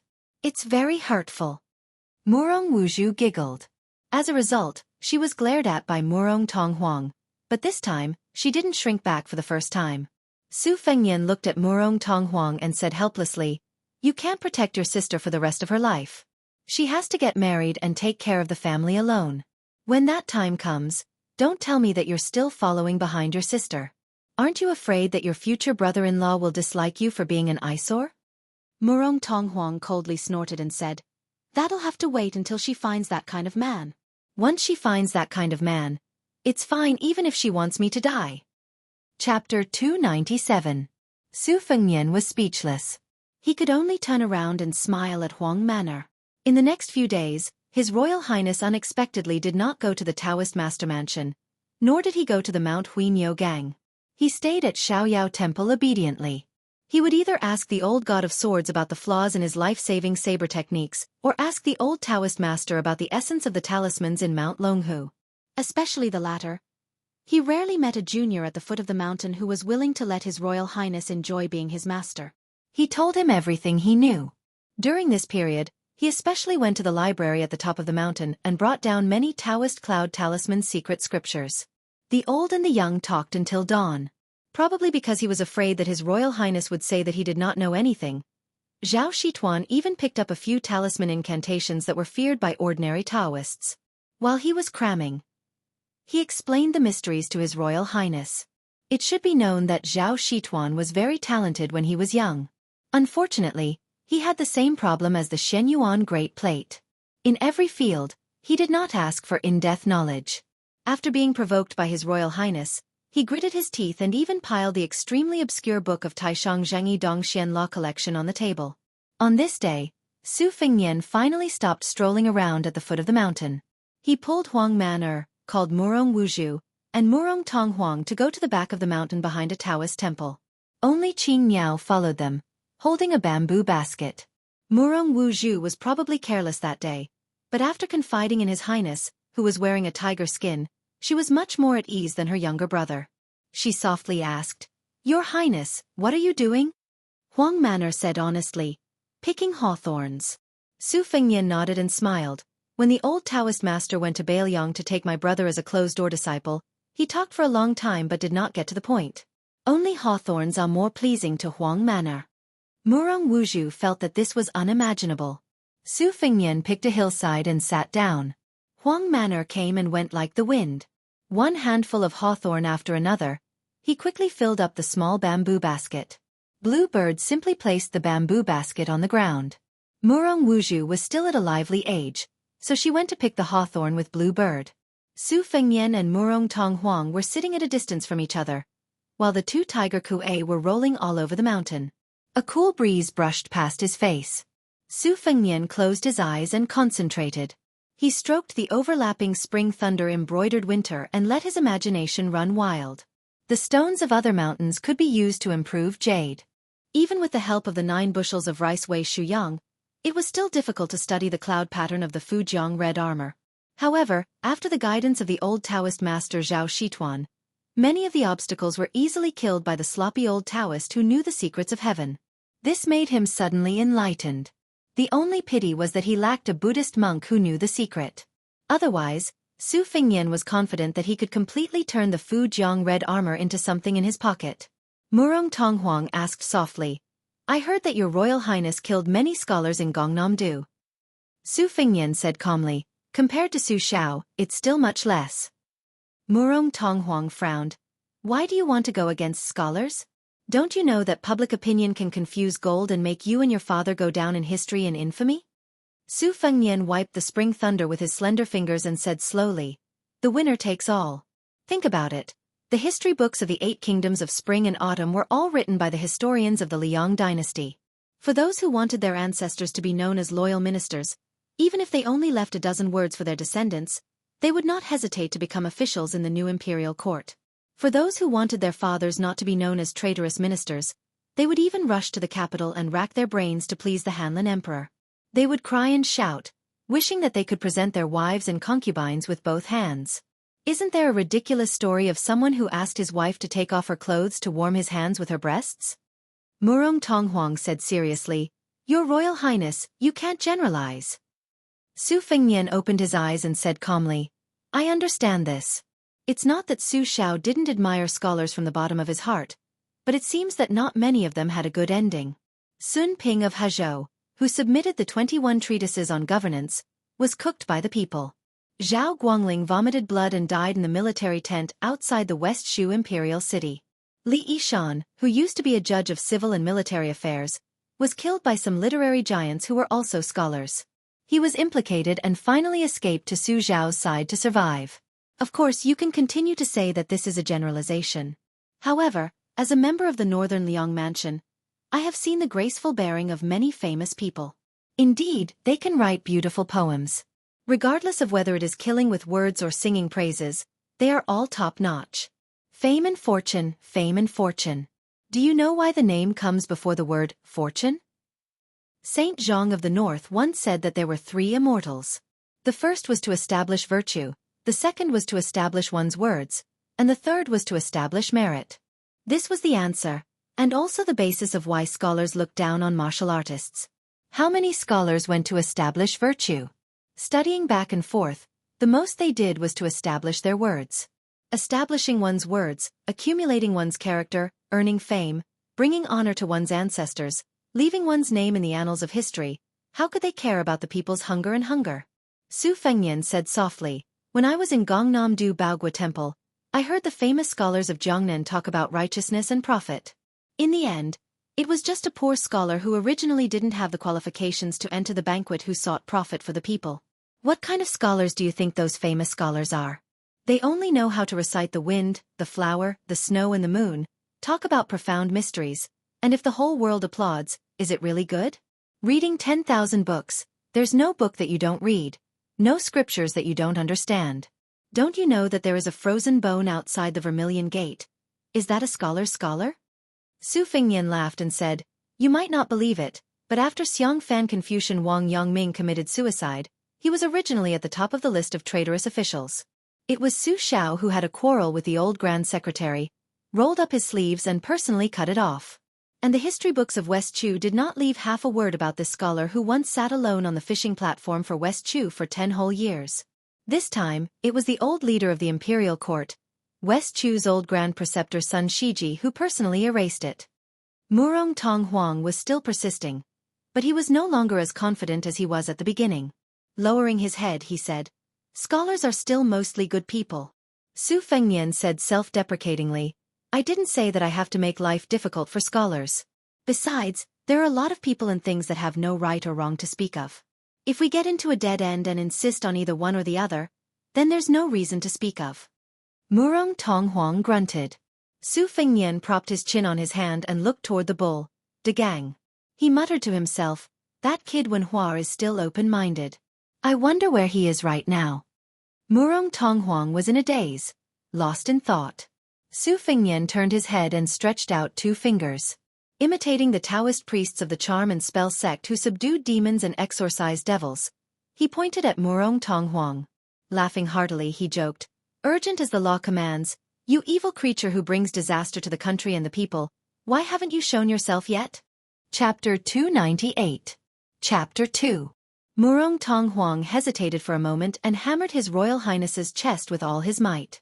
At this moment, he no longer pretended to be seductive and charming, nor was he gloomy. Instead, he exuded an unfamiliar aura of awe-inspiring heroism. Su Fengnian lay on the slope and said with a smile, "Chen Yu, who is ranked second in the Rouge ranking, is said to not lose to Nangong. Do you know that?" Murong Tonghuang nodded, but he was confused as to why Meng Qi mentioned Chen Yu and Nangong. Su Fengnian said with a smile, "That Nangong is the same as you. He is a man with a white fox face. He is even more good-looking than you. Now he is reading secret manuals in the Tide Listening Pavilion of Bailiang Palace. When he comes out of the pavilion, he might be the number 1 in the world. These 2 sabers of mine, Spring Thunder and Embroidered Winter, were originally his. Later, I gave one to him and borrowed the other." Murong Tonghuang laughed and said, "If you continue to explain, be careful that you don't say that you are trying to hide 300 taels of silver." Su Fengnian felt relieved. There were thousands of knots in his heart. If he could help this pair of siblings untie one by one, he would deal with the mess of the Shenyuan family. As for Murong Tonghuang's life, he only needed to lay down some foreshadowing. After that, he would no longer pay attention to him. He really needed to learn from that old monster Huang Sonjia to play chess. Regardless of whether he was drawing a tiger or a dog, he needed to learn first. Su Fengnian suddenly thought of the celestial being from Mount Longhu, Zhao Huangchao, who came by dragon in his dream. This Zhao was not the Zhao from the Zhao family of the Taoist Master Mansion. Su Fengnian still had not figured out whether it was a dream or reality. If it was the truth, why didn't Miss Hehe, who was climbing the cliff all night long, respond? Even the old god of swords, Li Chungang, did not notice it. However, if he were to treat it as a dream, then everything the white python told the black dragon and the middle-aged Taoist priest, Zhao Huangchao, said was reasonable and well-founded, especially the bearded heavenly dragon that rose from the cliff. It was almost exactly the same as the one in the evil Spring Thunder Flood dragon painting. This painting of the heavenly king and the heavenly maiden came from the hands of a great Qi practitioner and was supplemented by an ominous prophecy. Su Fengnian frowned. For the time being, he did not dare to mention this strange matter to anyone. Perhaps he would only be able to mention it to Su Xiao and Li Yishan once he returned to Bailiang. His Royal Highness didn't know that not long ago, someone had coincidentally arrived at Mount Insignia. Shenyuan Qingfeng and his grandfather, Shenyuan Guoqi, were standing on the Wangjiang terrace of the Aspiring Cauldron Pavilion. The 2 of them were leaning against the railing. The Aspiring Cauldron Pavilion was built against the cliff, while the Wangjiang terrace was abrupt. The mountain wind was blowing, and it was very cold at the top. Shenyuan Qingfeng pulled the collar of his fur coat. The old man with white hair on his temples smiled and said, "Are you cold? You mischievous girl. You're just like your father. Both of you are unwilling to work hard on the path of martial arts. Practicing martial arts doesn't necessarily mean you have to fight and kill. Strengthening your body is fundamental." Shenyuan Qingfeng's cheeks were flushed from the strong wind from the river to the wall of Bull Mound. He shrunk his neck and said coquettishly, "It's not too late to learn now." Shenyuan Guoqi, who had an ancient sword hanging from his waist, smiled but didn't say anything. The old man was the only son of Shenyuan of Mount Insignia's generation. After his ancestor, Shenyuan Great Plate, suffered defeat after defeat, he went into seclusion to cultivate. It was Shenyuan Guoqi who single-handedly supported him. When he was young he was a nobody. He missed the opportunity to fight Li Chungang, the god of swords, who was known as the invincible god of swords. It was only in the recent 20 years that he rose to fame. His first battle after leaving the mountain was the toughest Wu family's sword tomb as a whetstone, forcing the Wu family's Su of Gojoseon to unsheath his sword. Although Shenyuan Guoqi was defeated, it was still a glorious defeat. He was praised by the martial arts world as a late bloomer. All the friends he had made over the years were old. Not long ago, he went to the Dongyue sword pool and defeated 6 sword puppets with 1 strike. His reputation was right behind Dong Tai's. Shenyuan Guoqi said softly, I heard that Li Chungang is by the side of the crown prince of Baelyong. The old man flicked the scabbard with his finger, and the ancient sword in the scabbard hummed, even louder than the whistling of the mountain wind. However, Shen Yuan Qingfeng did not react at all. The old man sneered and said, Li Chungang used to be a sword immortal. When did he become a lackey of the Baelyong? How disappointing! I wanted to find this sword Dao Senior to spar with him after I returned from the sword pool. Although it's convenient now, I don't know if Li Chungang is worthy of unsheathing the plain sword. Shen Yuan Qingfeng smiled and said, A starving camel is still bigger than a horse. Isn't that old man the eighth? Shen Yuan Guoqi smiled indifferently and said, Girl, don't try to goad me.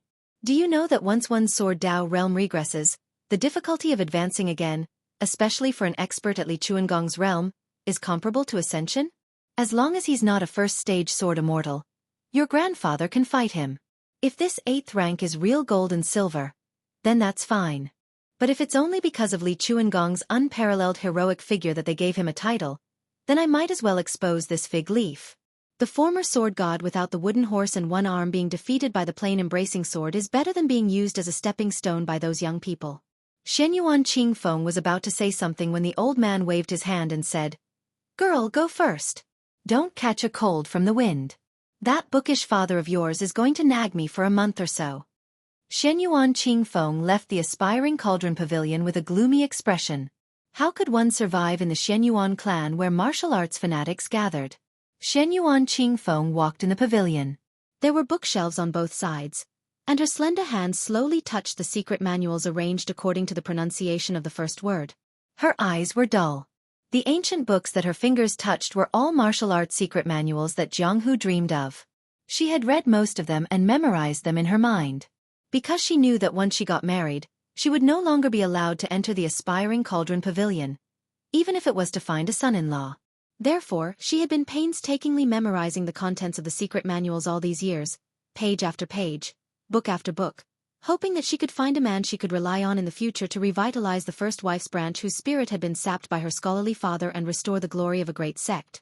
After walking out of the aspiring cauldron pavilion, Shen Yuan Qingfeng's face was filled with determination. An old woman who had taken care of Shen Yuan Qingfeng since she was young hurriedly ran over and whispered, Miss, Yuan Tingshan is back.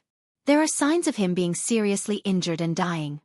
Shen Yuan Qingfeng calmly asked, Can he be saved? The old woman shook her head and said, Using normal methods, he'll definitely die. Shen Yuan Qingfeng stood there in a daze, as if her soul had left her body. The old woman said sympathetically, Miss, if Yuan Tingshan dies, then so be it.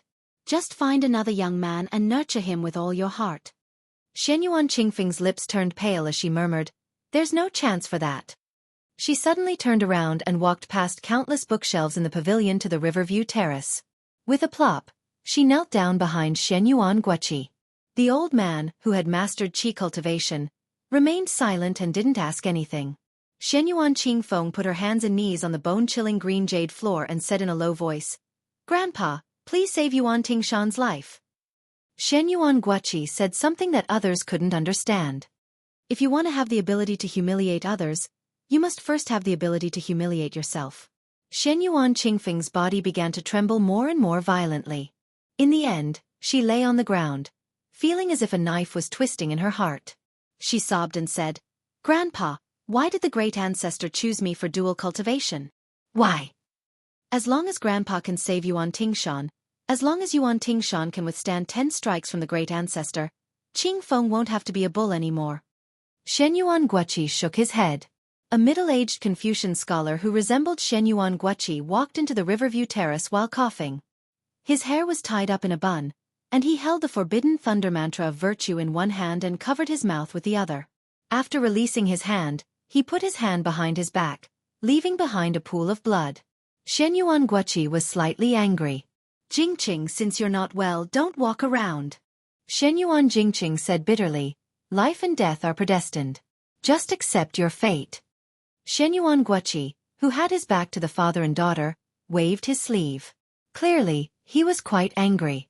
Shen Yuan Jingqing took the Taoist book from his bloody hand and held it tightly. He bent down, freeing his hand to support his daughter. Shen Yuan Qingfeng's limbs were already weak, but at this moment, A surge of strength surged up and she threw her father's hand away. She cried and cursed. "You don't deserve it." The eldest grandson of the Shenyuan family, Shenyuan Jingqing, had a bitter expression on his face. He said softly, "Let's go. Your mother has warmed a pot of Angelica wine for you to warm your stomach." Shenyuan Qingfeng stood up shakily and staggered out of the Wangjiang terrace, leaving Shenyuan Jingqing with a resolute and desolate back view. Shenyuan Guoqi was angry at his son's lack of struggle and lamented his misfortune. He raised his voice and reprimanded, "Look at you. Back then, in order to marry a loose woman who could be anyone's wife, you disgraced the family. What have you been doing all these years?" Shenyuan Jingqing said calmly, "Reading. Reading the spring and autumn annals of righteousness. Reading Taoism without action. Reading Buddhism with compassion." Shenyuan Jingqing said word by word, neither warm nor angry. His tone was extremely slow. Indeed, if it wasn't for his gentle temperament, how could he have endured 20 years of supercilious suppression? The other two branches were already riding on top of his head to shit and piss, but this scholar never uttered a word, only reading his book. Jingqing wants to let the ancestor know that his so-called understanding of the three religions is bullshit. Shenyuan Jingqing walked to the railing and stood side by side with Shenyuan Guoqi. Shenyuan Guoqi was so angry that his eyebrows were twitching. He wanted to slap this good-for-nothing son of his to death. Shenyuan Jingqing smiled. He held the forbidden thunder spell of virtue tightly. Blood seeped into the pages. He said, "Since I can't become an immortal Zhenren." "Shut up. You disgraceful thing." Shenyuan Guoqi slapped his son's face and walked away. Obviously, if this middle-aged scholar was allowed to continue, his words would only shock people to death. Shenyuan Jingqing, who was slapped, was indifferent. He looked at Long Hu. Logically speaking, with the strength of Shenyuan Guoqi's hand, even if he restrained it, the slap on Shenyuan Jingqing's face would not disappear in a flash. When there was no one left in the Wanding Pavilion, he threw out the forbidden thunder spell of virtue and leaped over the railing. He flew out of the bull mound and went straight to the surface of the Dragon King River. When he fell in mid-air, he stepped on the book with the tip of his foot and swept across the sky like an eagle or a falcon. The world's Zhenren was so close that they could not recognize him. Shenyuan Jingqing floated across the Dragon King River. The first time his foot landed on the shore, it created a big pit. The second step was slightly smaller, and the third step was even smaller. He took 7 consecutive steps, each step stepping on the pit like a blooming lotus. A lotus appeared with each step. After 7 steps, the ground was already covered in dust. Chapter 299. Chapter 3. His Royal Highness's talk about fame and fortune is quite insightful. If a scholar fishes for fame and compliments, it may seem easy, but in fact, it's no different from a merchant. A famous scholar's mysterious talk harms the country. This scholar is not a scholar.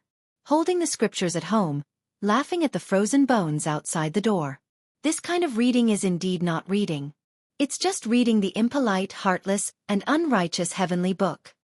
Mount Hui Shenyuan Jingqing, on behalf of Zhang Xuanping, who is both a teacher and a friend, pays his respects to His Royal Highness.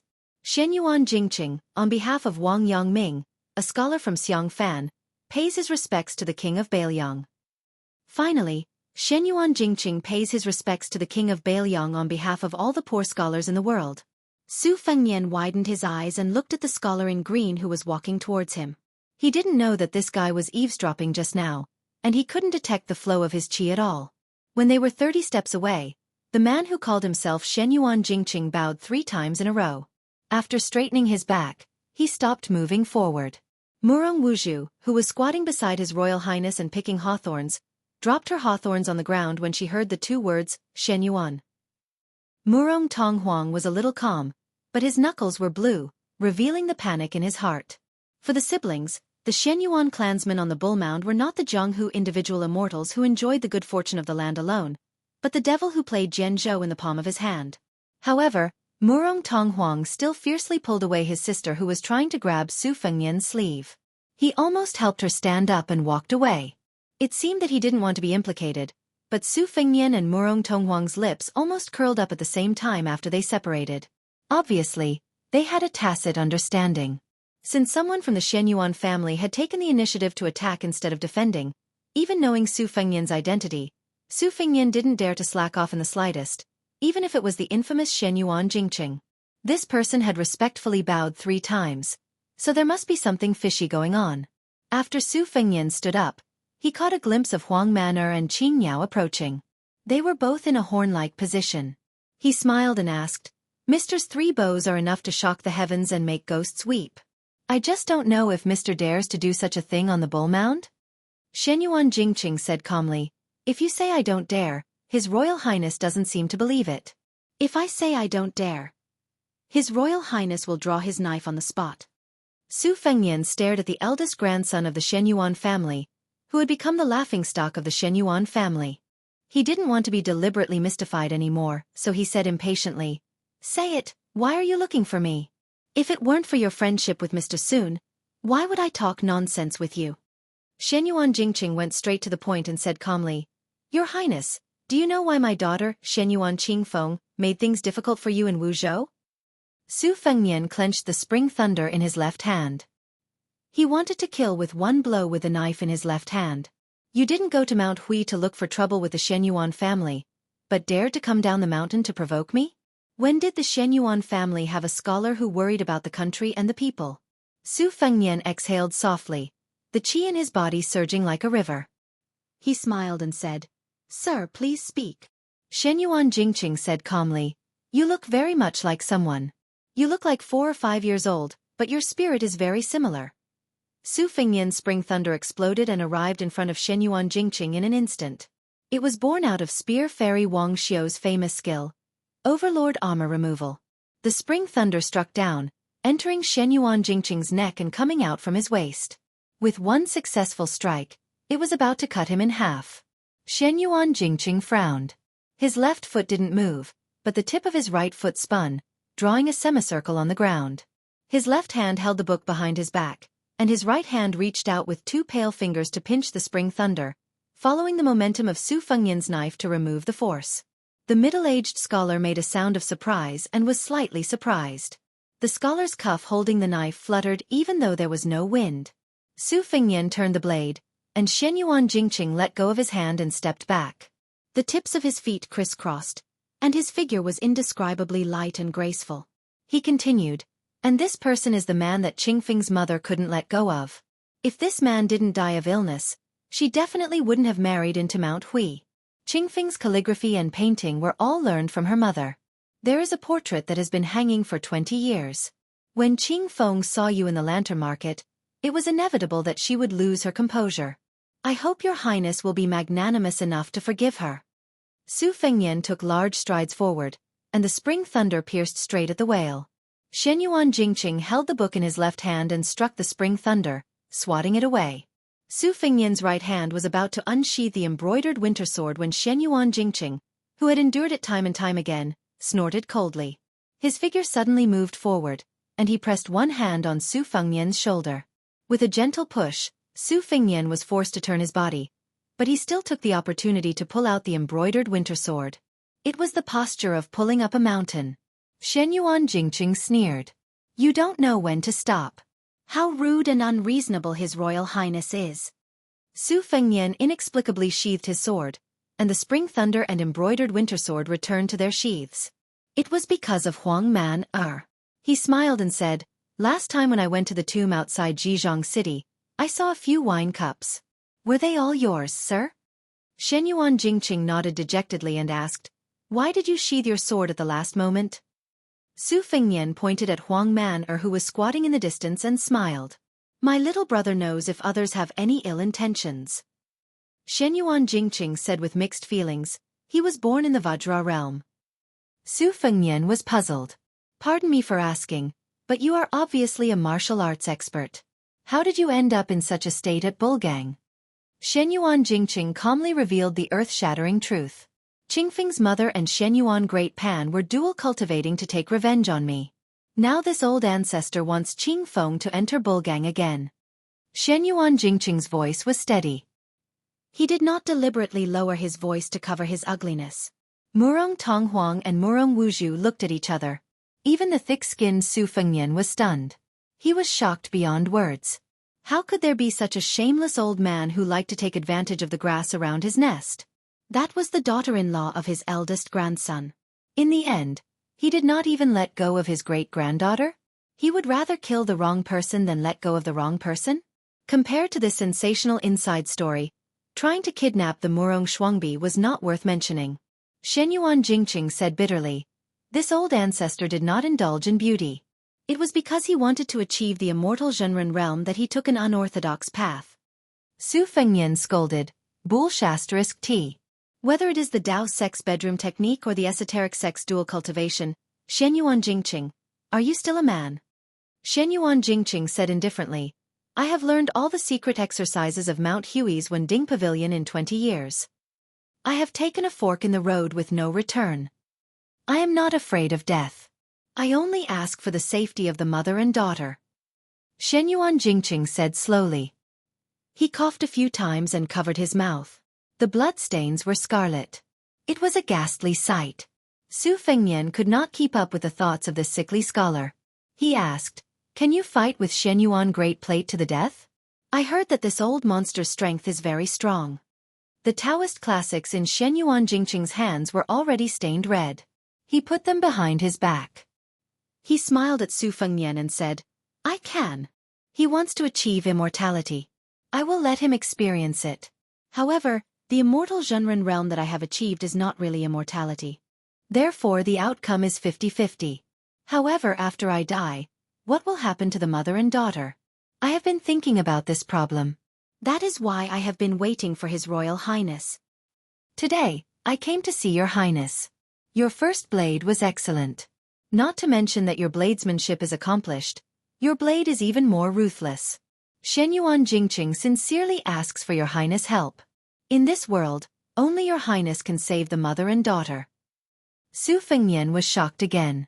Shenyuan Jingqing continued, Once Shenyuan Great Plate dies, only my father Shenyuan Guoqi and my younger brother Shenyuan Jingxian will be troublesome in Mount Hui. If these two die, as long as Your Highness can protect Qingfeng's life, you can use her as a puppet to control the bull gang. Su Fengnian asked, Is this a trap set by the Shenyuan family? Shenyuan Jingqing shook his head and said, No. Su Fengnian was helpless. He shook his head and said, If it is as you said, it is not difficult for me to do it. However, you must help to get rid of either Shenyuan Guoqi or Shenyuan Jingxian. Otherwise, it will be too difficult for a helpless Shenyuan Qingfeng to swallow an elephant. Shenyuan Jingqing said without hesitation, All right. I will go up the mountain and kill Shenyuan Jingxian first. Su Fengnian was speechless. Was this man completely crazy? Shenyuan Jingqing looked at the navy blue bull gang and murmured, I am here. This mountain man went up the mountain to kill people. Chapter 300. This bull hill that confronted the mansion of Taoist master was really a mixed group of good and bad people. Enjoying the good fortune of the land alone? Su Fengnian sat back on the hillside and wrote a few names on the ground with the spring thunder. He asked Murong Tonghuang, How much do you think Shenyuan Jingqing's words can be trusted? Murong Tonghuang sneered, Even if Shenyuan Jingqing really endured the humiliation for 20 years, it's hard to guarantee that this lunatic won't attack His Highness. Killing Shenyuan Dandan and Shenyuan Jingxian, this person will definitely die. But Shenyuan, the Grand Master of Swordsmanship, has been guarding Mount Hui for hundreds of years. How can His Highness's 100 cavalrymen easily suppress him? It's better to let two tigers fight than to lure the tiger away. I don't believe that Shenyuan Jingqing, as the legitimate son of Shenyuan's sect, didn't have a few unknown schemes in the past 20 years. Once His Highness dies in the Bull Hill, Bailiang will only vent his anger on Mount Hui. The mother and daughter took advantage of the chaos to enter Jianghu. They are really free birds flying in the sky. If Shenyuan Jingqing is really sincere, kowtowing to His Highness 3 times and exposing his own scandal is nothing. Su Fengnian nodded. It's probably true that Shenyuan Jingqing wants to turn against his family. Su Fengnian sighed. 20 years to achieve immortality through unorthodox methods and overturn hundreds of years of foundation with his own strength. Why does it sound so chilling? Murong Tonghuang had a pair of silkworm eyebrows, but he usually looked more charming than heroic. At this time he raised his eyebrows and smiled even more gloatingly. The Shenyuan family should have fallen apart and died long ago. Su Fengnian took the hawthorn from Huang Man'er and sat cross-legged. He put the hawthorn in his robe and threw one into his mouth. He waved to Murong Tonghuang and said, "Don't be in a hurry to say angry words." The onlooker sees the situation clearly. You're half an outsider. We're not in a hurry to go up the mountain. You can talk about it casually and see if you can find some clues. No matter how inexplicable it is, in the end, there are only two paths. Go up the mountain or not. Murong Tonghuang nodded and said, "Going up the mountain, Your Highness has to take a lot of risks. I'm afraid this is also the original intention of Shenyuan Jingqing to endure until now. He may not be willing to fall out with his family until he has a chance to rely on a strong external force. Otherwise, with Mount Hui's family background, only a land immortal like Qi Xuanzhen can come and go like walking on flat ground. Shenyuan Jingqing is obviously not so strong. When the snipe and the clam fight, the mother and daughter will reap the benefits. In fact, it's better if Your Highness doesn't go up the mountain. Or rather, you can go up the mountain slowly and let Shenyuan Jingqing fight with all his strength. I believe that by that time, Hui Mountain's vitality will be greatly damaged. However, if you want to fish in troubled waters at this time, it's far better to take the risk and go up the mountain to hold the line for Shenyuan Jingqing." Su Fengnian always couldn't finish the hawthorn because he almost finished one. Huang Man had already carefully wiped a handful with his sleeve. Su Fengnian wiped the carelessly written words on the ground with spring lightning and threw some hawthorns to the siblings. He said with a smile, "Go up the mountain, we have to go up the mountain early." Murong Tonghuang frowned and said, "Why?" Su Fengnian stood up and looked at Bulgang and said softly, "To watch a fight." Murong Tonghuang asked carefully and tentatively, "Your Highness is addicted to martial arts?" Su Fengnian said self-mockingly, "I'm just greedy for life and afraid of death. Of course, there are also the thoughts of chivalrous heroes who want to save beauty since childhood." Murong Tonghuang turned his head and couldn't help laughing. The words chivalrous heroes could be said by anyone, but it was said by the eldest son of Ren Tu, who made the whole Jianghu tremble under the sound of horse hooves. It was ridiculous. Su Fengnian said with a smile, "Laugh if you want." Although Murong Tonghuang had let down some of his guard, he didn't have the guts to be presumptuous in front of His Royal Highness. Of course, he didn't dare to make fun of him. Su Fengnian patted Huang Man'er's head and said, "Let's go to Mount Hui. Tear apart whoever blocks the way." Huang Man'er's originally turbid eyes instantly blossomed with light. Su Fengnian turned to Blue Bird and said, "Go to Xiaoyao Temple and tell the old god of swords and the Phoenix Battalion. You'd better bring the instant spear. We'll meet at Qinglong Creek. This time, we'll play big. By the way, I'll remind the old celestial master Zhao Shituan that Mount Longhu better not get involved. You can explain to the old celestial master that Shenyuan Jingqing invited us to go up the mountain. Let him know that this is a family matter of Mount Hui, and not me trying to make trouble for the Shenyuan family." Blue Bird held the bamboo basket and nodded, "Got it." On top of the mud wall of Xiaoyao Temple, old Taoist Zhao stretched his neck and looked at the middle-aged Confucian scholar who was walking on the river. Li Chungang sneered, "This old man really doesn't understand the ways of the world." Back then, heavenly phenomenon aside, a Finger Xian realm cultivator could rank among the top 10 in the world. Now, Finger Xian realm cultivators are as worthless as roadside cabbages. Are they embarrassed to greet people if they're not in the Vajra realm? Zhao Shituan, who had just touched the threshold of the Finger Xian realm, blushed and said, "Old brother Li, you must be joking. These 30 years in the Jianghu are indeed different from the previous 30 years. There are many geniuses and freaks, but there aren't as many Vajras as dogs. His Royal Highness going out to travel is naturally different from ordinary people roaming the Jianghu. If Su Fengnian wasn't the son of the king of Bailiang and His Royal Highness could be hereditary, how could he have met Wu Lu Ding who blocked the river? How could he have met the 11th Wang Mingyin? Even more so, he wouldn't have been humiliated by Shenyuan Jingqing who had just arrived at Mount Longhu. It's not that the Jianghu is changing too quickly, but that old brother Li is following this brat who's too eye-catching. How could a Jianghu person without any ability dare to humiliate himself in front of the heir of Bailiang? Let's not talk about old brother Li. These 100 elite Phoenix Battalion are enough to make a big pot of water. Small fishes and shrimps would have been slapped to death long ago." Li Chungang snorted and said, "What's up with this Shenyuan Jingqing who floated down the bull mound? What's up with your so-called immortal Zhenren realm? The old celestial master stroked his beard and squinted his eyes. This young man has a tough life. He's very talented, but as the eldest grandson of the Shenyuan family, he chose not to walk the path of martial arts. When he went down the mountain to take the imperial examinations, he fell in love with a Jianghu woman who didn't know how to repay kindness. That woman didn't come from a good background, but she was stubborn. She probably didn't want to be brought up to Mount Huishan. Shenyuan Pan saw the opportunity and used both the carrot and the stick to dual cultivation. As for whether Shenyuan Pan had the intention to force his grandson to practice martial arts, only God knows. In the past 20 to 30 years, Shenyuan Pan had devoted himself to cultivating the joyful Zen and the art of sex. He had no taboos at all. A few yellow crowns from Mount Longhu had been killed by him. However, those Taoist nuns were also strange. After the incident, they did not say a word. Instead, they took the initiative to be cauldrons at Yunyu side. Shenyuan Pan's ability to control people was impressive. This old bastard was already popular with women when he was young. I heard that in the past 2 years, he took a fancy to Shenyuan Jingqing's daughter, Shenyuan Qingfeng. I guess this time he finally crossed Shenyuan Jingqing's bottom line and no longer swallowed it. However, I'm not sure how Shenyuan Jingqing became an immortal Zhenren. I only know that this kid has been borrowing books from the Celestial Master residence for the past 20 years. He's always been on good terms with my arrogant nephew, Zhao Danping. How strange. I'll have to ask Zhao Danping later. The old god of swords sneered. Looking at his ocean of qi, it's the reverse path of seeking death. It's not worth mentioning.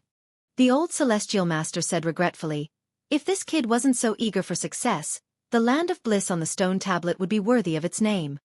The old god of swords spat and said, if he didn't seek death and used his life to exchange for the realm, would he just watch his daughter enter the mouth of that old bastard Shenyuan Pan? Zhao Shituan put his hands in his sleeves and sighed continuously. He frowned and said, Brother Li, do you think His Royal Highness will take over this hot potato? Li Chungang said without hesitation, nonsense, it's at least a battle of Shen Finger against Shen Finger. It might even be the peak battle of celestial phenomenon. Would that kid not go? Zhao Shituan still sighed and said, if that's the case, Jiangdong Shenyuan will really be unable to recover for at least 30 years. Li Chungang sneered and said, Shenyuan and Swordpool are already a few levels lower than the Wu family sword tomb. Back then, the Wu family swordmaster came out and defeated 10,000 riders with 9 swords. That's true glory. Shenyuan and Swordpool are nothing. Can they stand shoulder to shoulder with the Wu family sword tomb? It's all the flattery of those bastards in the Jianghu. Seeing Bluebird carrying a bamboo basket of hawthorns towards Xiaoyao Temple, the old god of swords asked, are you going to Mount Huishan later? The old celestial master laughed bitterly and said, I'm not feeling well. Li Chungang floated down the wall and said disdainfully, old woman, you still have such matters? Zhao Shituan stared but didn't dare to refute. Li Chungang added insult to injury and said, aren't you afraid that your disciple will be at a disadvantage? The old celestial master suddenly became spirited and said happily, my disciple won't be at a disadvantage. It's not that I'm boasting, but the number of people who can hurt Huang Manor can be counted on one hand. But if you want to kill my disciple, there might be 1 or 2 in Mount Longhu, but there aren't any in Mount Huishan. Next should be a small climax. Chapter 301. The buildings on the Bull Mound were very particular, with a strict hierarchy and complicated rules. For example, the rear courtyard where the eldest branch lived was small, but it had everything. There was also a banquet hall, vermilion lacquer, carved red sandalwood, and flying beasts. A large plaque hung on the wall with the words, Heavenly Eternal Winter. There was a courtyard in front and a garden in the back. The east and west wings had a building above them, and there was a large glazed vat half the height of a person in the courtyard. It could hold several thousand catties of water, and there were 8 or 9 lotus flowers planted there. They were slender and elegant, their roots visible, and a dozen or so fat red carps leisurely swam inside. It was early autumn, and yellow leaves covered the blue stone tiles under the eaves between the red walls and green tiles. No one cleaned the place, so it was cold and cheerless.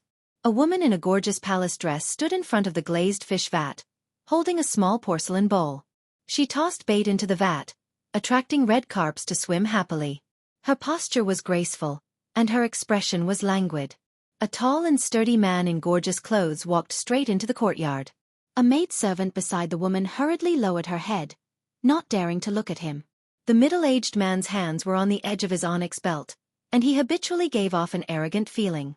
Even though he should be calling the woman's sister-in-law in this courtyard, he still refused to restrain his arrogance. He raised a hand and waved, driving away the maidservant who was staring at her feet. It was unknown how the submissive maidservant saw the man waving his hand, but she ran toward the door as if she had been pardoned. When she passed by the man, she was fiercely slapped on the buttocks, causing her to pale in fright. The woman with a cold expression was indifferent to this and continued to feed the carps. The middle-aged man walked in front of the glazed vat and extended 2 fingers to stroke the smooth walls of the vat. He smiled and said, "Sister-in-law, we're a single man and woman, aren't we doing anything?" The woman stared at the carefree red carps and coldly said, "Shenyuan Jingxian, aren't you afraid that if you swallow my dumplings, you'll burn your tongue along with your heart, liver, spleen and kidneys?" The man who was called by his name by the woman said indifferently, "Sister-in-law lives in seclusion, so of course you don't know. After the ancestor came out of seclusion this time, he intends to entrust the position of the family head to me. It's no wonder that sister-in-law doesn't know about this. Sister-in-law and the ancestor haven't dual cultivated for some time, right?" The man placed his palm on the colored glass fish tank and abruptly exerted his strength. More than a dozen carps and lotus roots were pulled to the side of the tank and stuck to it, unable to move. He bent down to look at the carps that were struggling on their deathbed and smiled. "Shenyuan Jingxian has been drooling over sister-in-law for a long time. This is something that everyone in Mount Hui knows. Once I officially take over this large bull's nest, how could the old ancestor care about an old and worn-out cauldron? That bookworm big brother of mine worships you like a fairy, thinking that you're above the common populace, but he clearly doesn't understand a woman's thoughts at all. He's wasted all those sage books he's read. A woman in her 30s is like a wolf and in her 40s is like a tiger. Once she's tasted the sweet rain after a long drought, how could she endure loneliness? Isn't that right, sister-in-law?"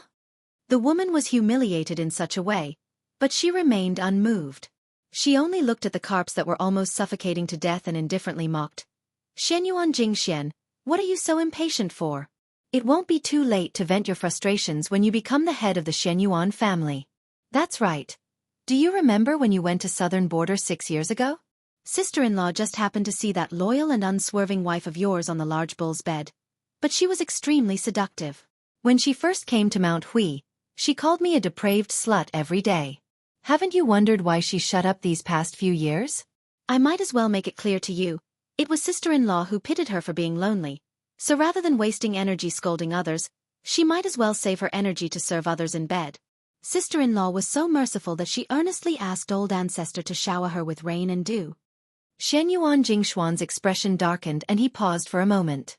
His palm left the wall of the glazed fish tank and the lotus flowers all snapped. Blood seeped out from the scales of the dozen or so carps, and their corpses floated to the surface.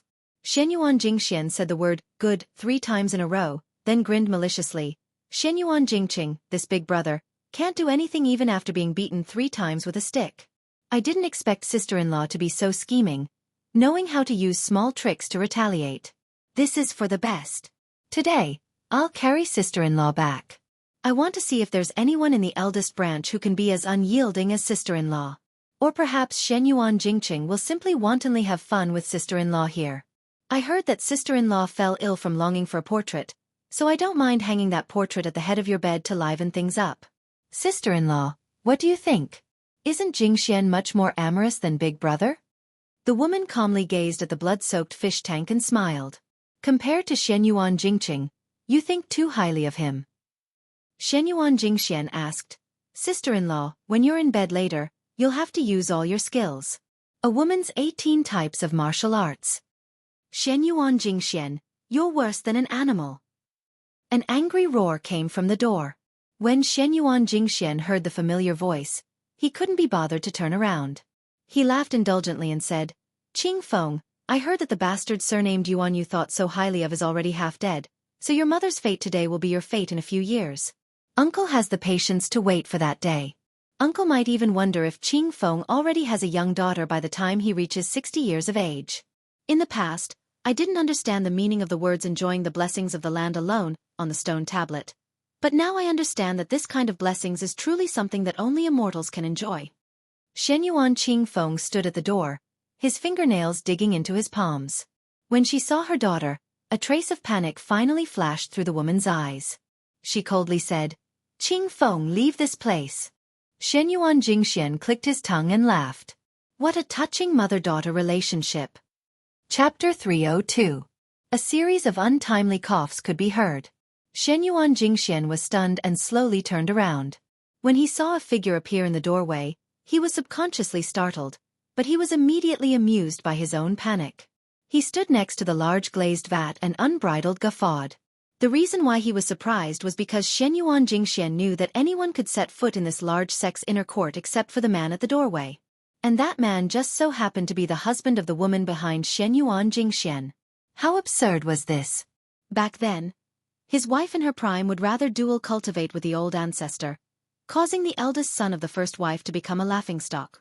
She would rather stare blankly at a yellowed portrait for 20 years than look directly at her husband. No one would believe it even if he told them. Shenyuan Jingxian, who was on the verge of tears from laughing, wiped the corners of his eyes with a sinister expression. He remembered the warm scene of the three brothers standing on the Aspiration Cauldron Pavilion's river-gazing platform when they were children, standing on their tiptoes and leaning against the railing. He clearly remembered that his eldest brother said that he wanted to be a civil official whose name would go down in history.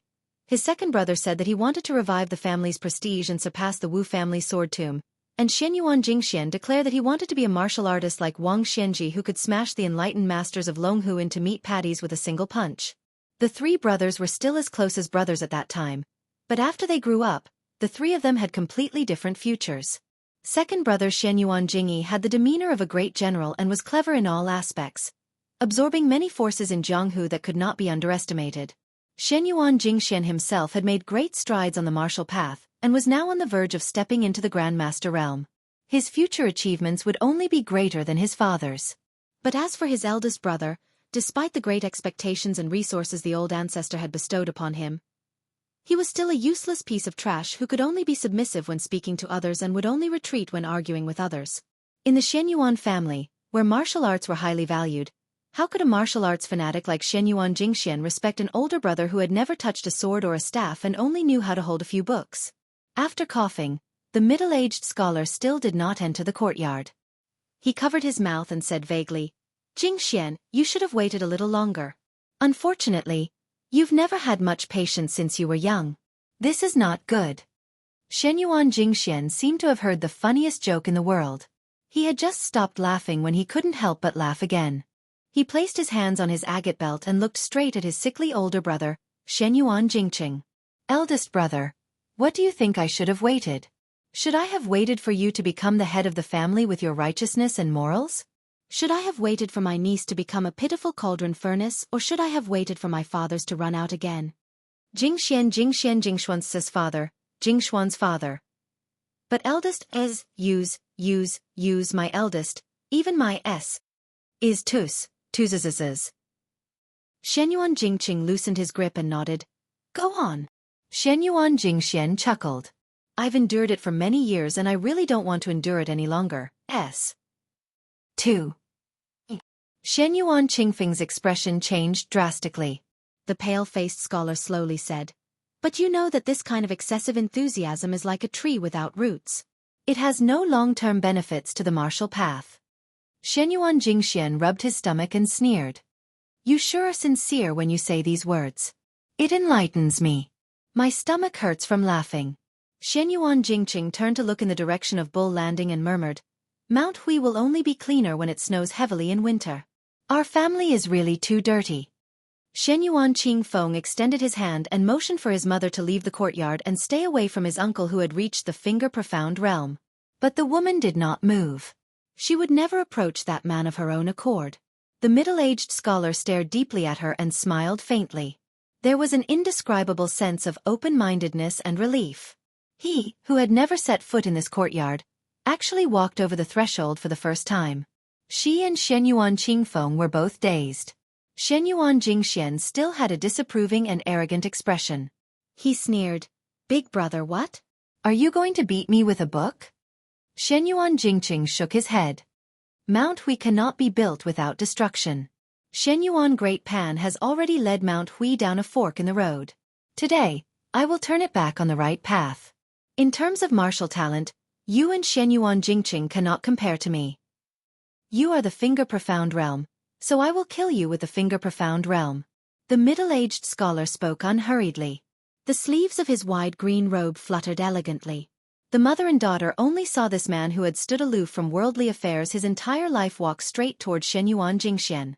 He seemed to be walking slowly, but he arrived in front of Shenyuan Jingxian in the blink of an eye. Shenyuan Jingxian, who was clearly already at the Finger Profound Realm, widened his eyes. The middle-aged scholar grabbed him by the neck with one hand and continued walking. They passed through the large glazed vat and arrived at the rear courtyard. The scholar stopped and threw Shenyuan Jingxian into the room. His body exploded in midair. The middle-aged scholar, who was bleeding slightly from his 7 orifices, turned around. He seemed to want to reach out and touch his wife, but in the end, he did not have the courage. When he passed by his daughter at the entrance of the courtyard, he said softly, "Qing Feng, from now on, you will take care of your mother." The woman suddenly shouted, "Shenyuan Jingqing, where are you going?" The middle-aged scholar continued walking and smiled warmly. "To Bull's Descent Snow Field. After sweeping this house clean, you will be truly free. The saints said that if you do not sweep a house, how can you sweep the world?" Unfortunately, Shenyuan Jingqing can only reach this step in this lifetime. Shenyuan Jingqing does not regret marrying you back then. Chapter 303. Dead. Inside the room, Shenyuan Jingxian couldn't be any more dead.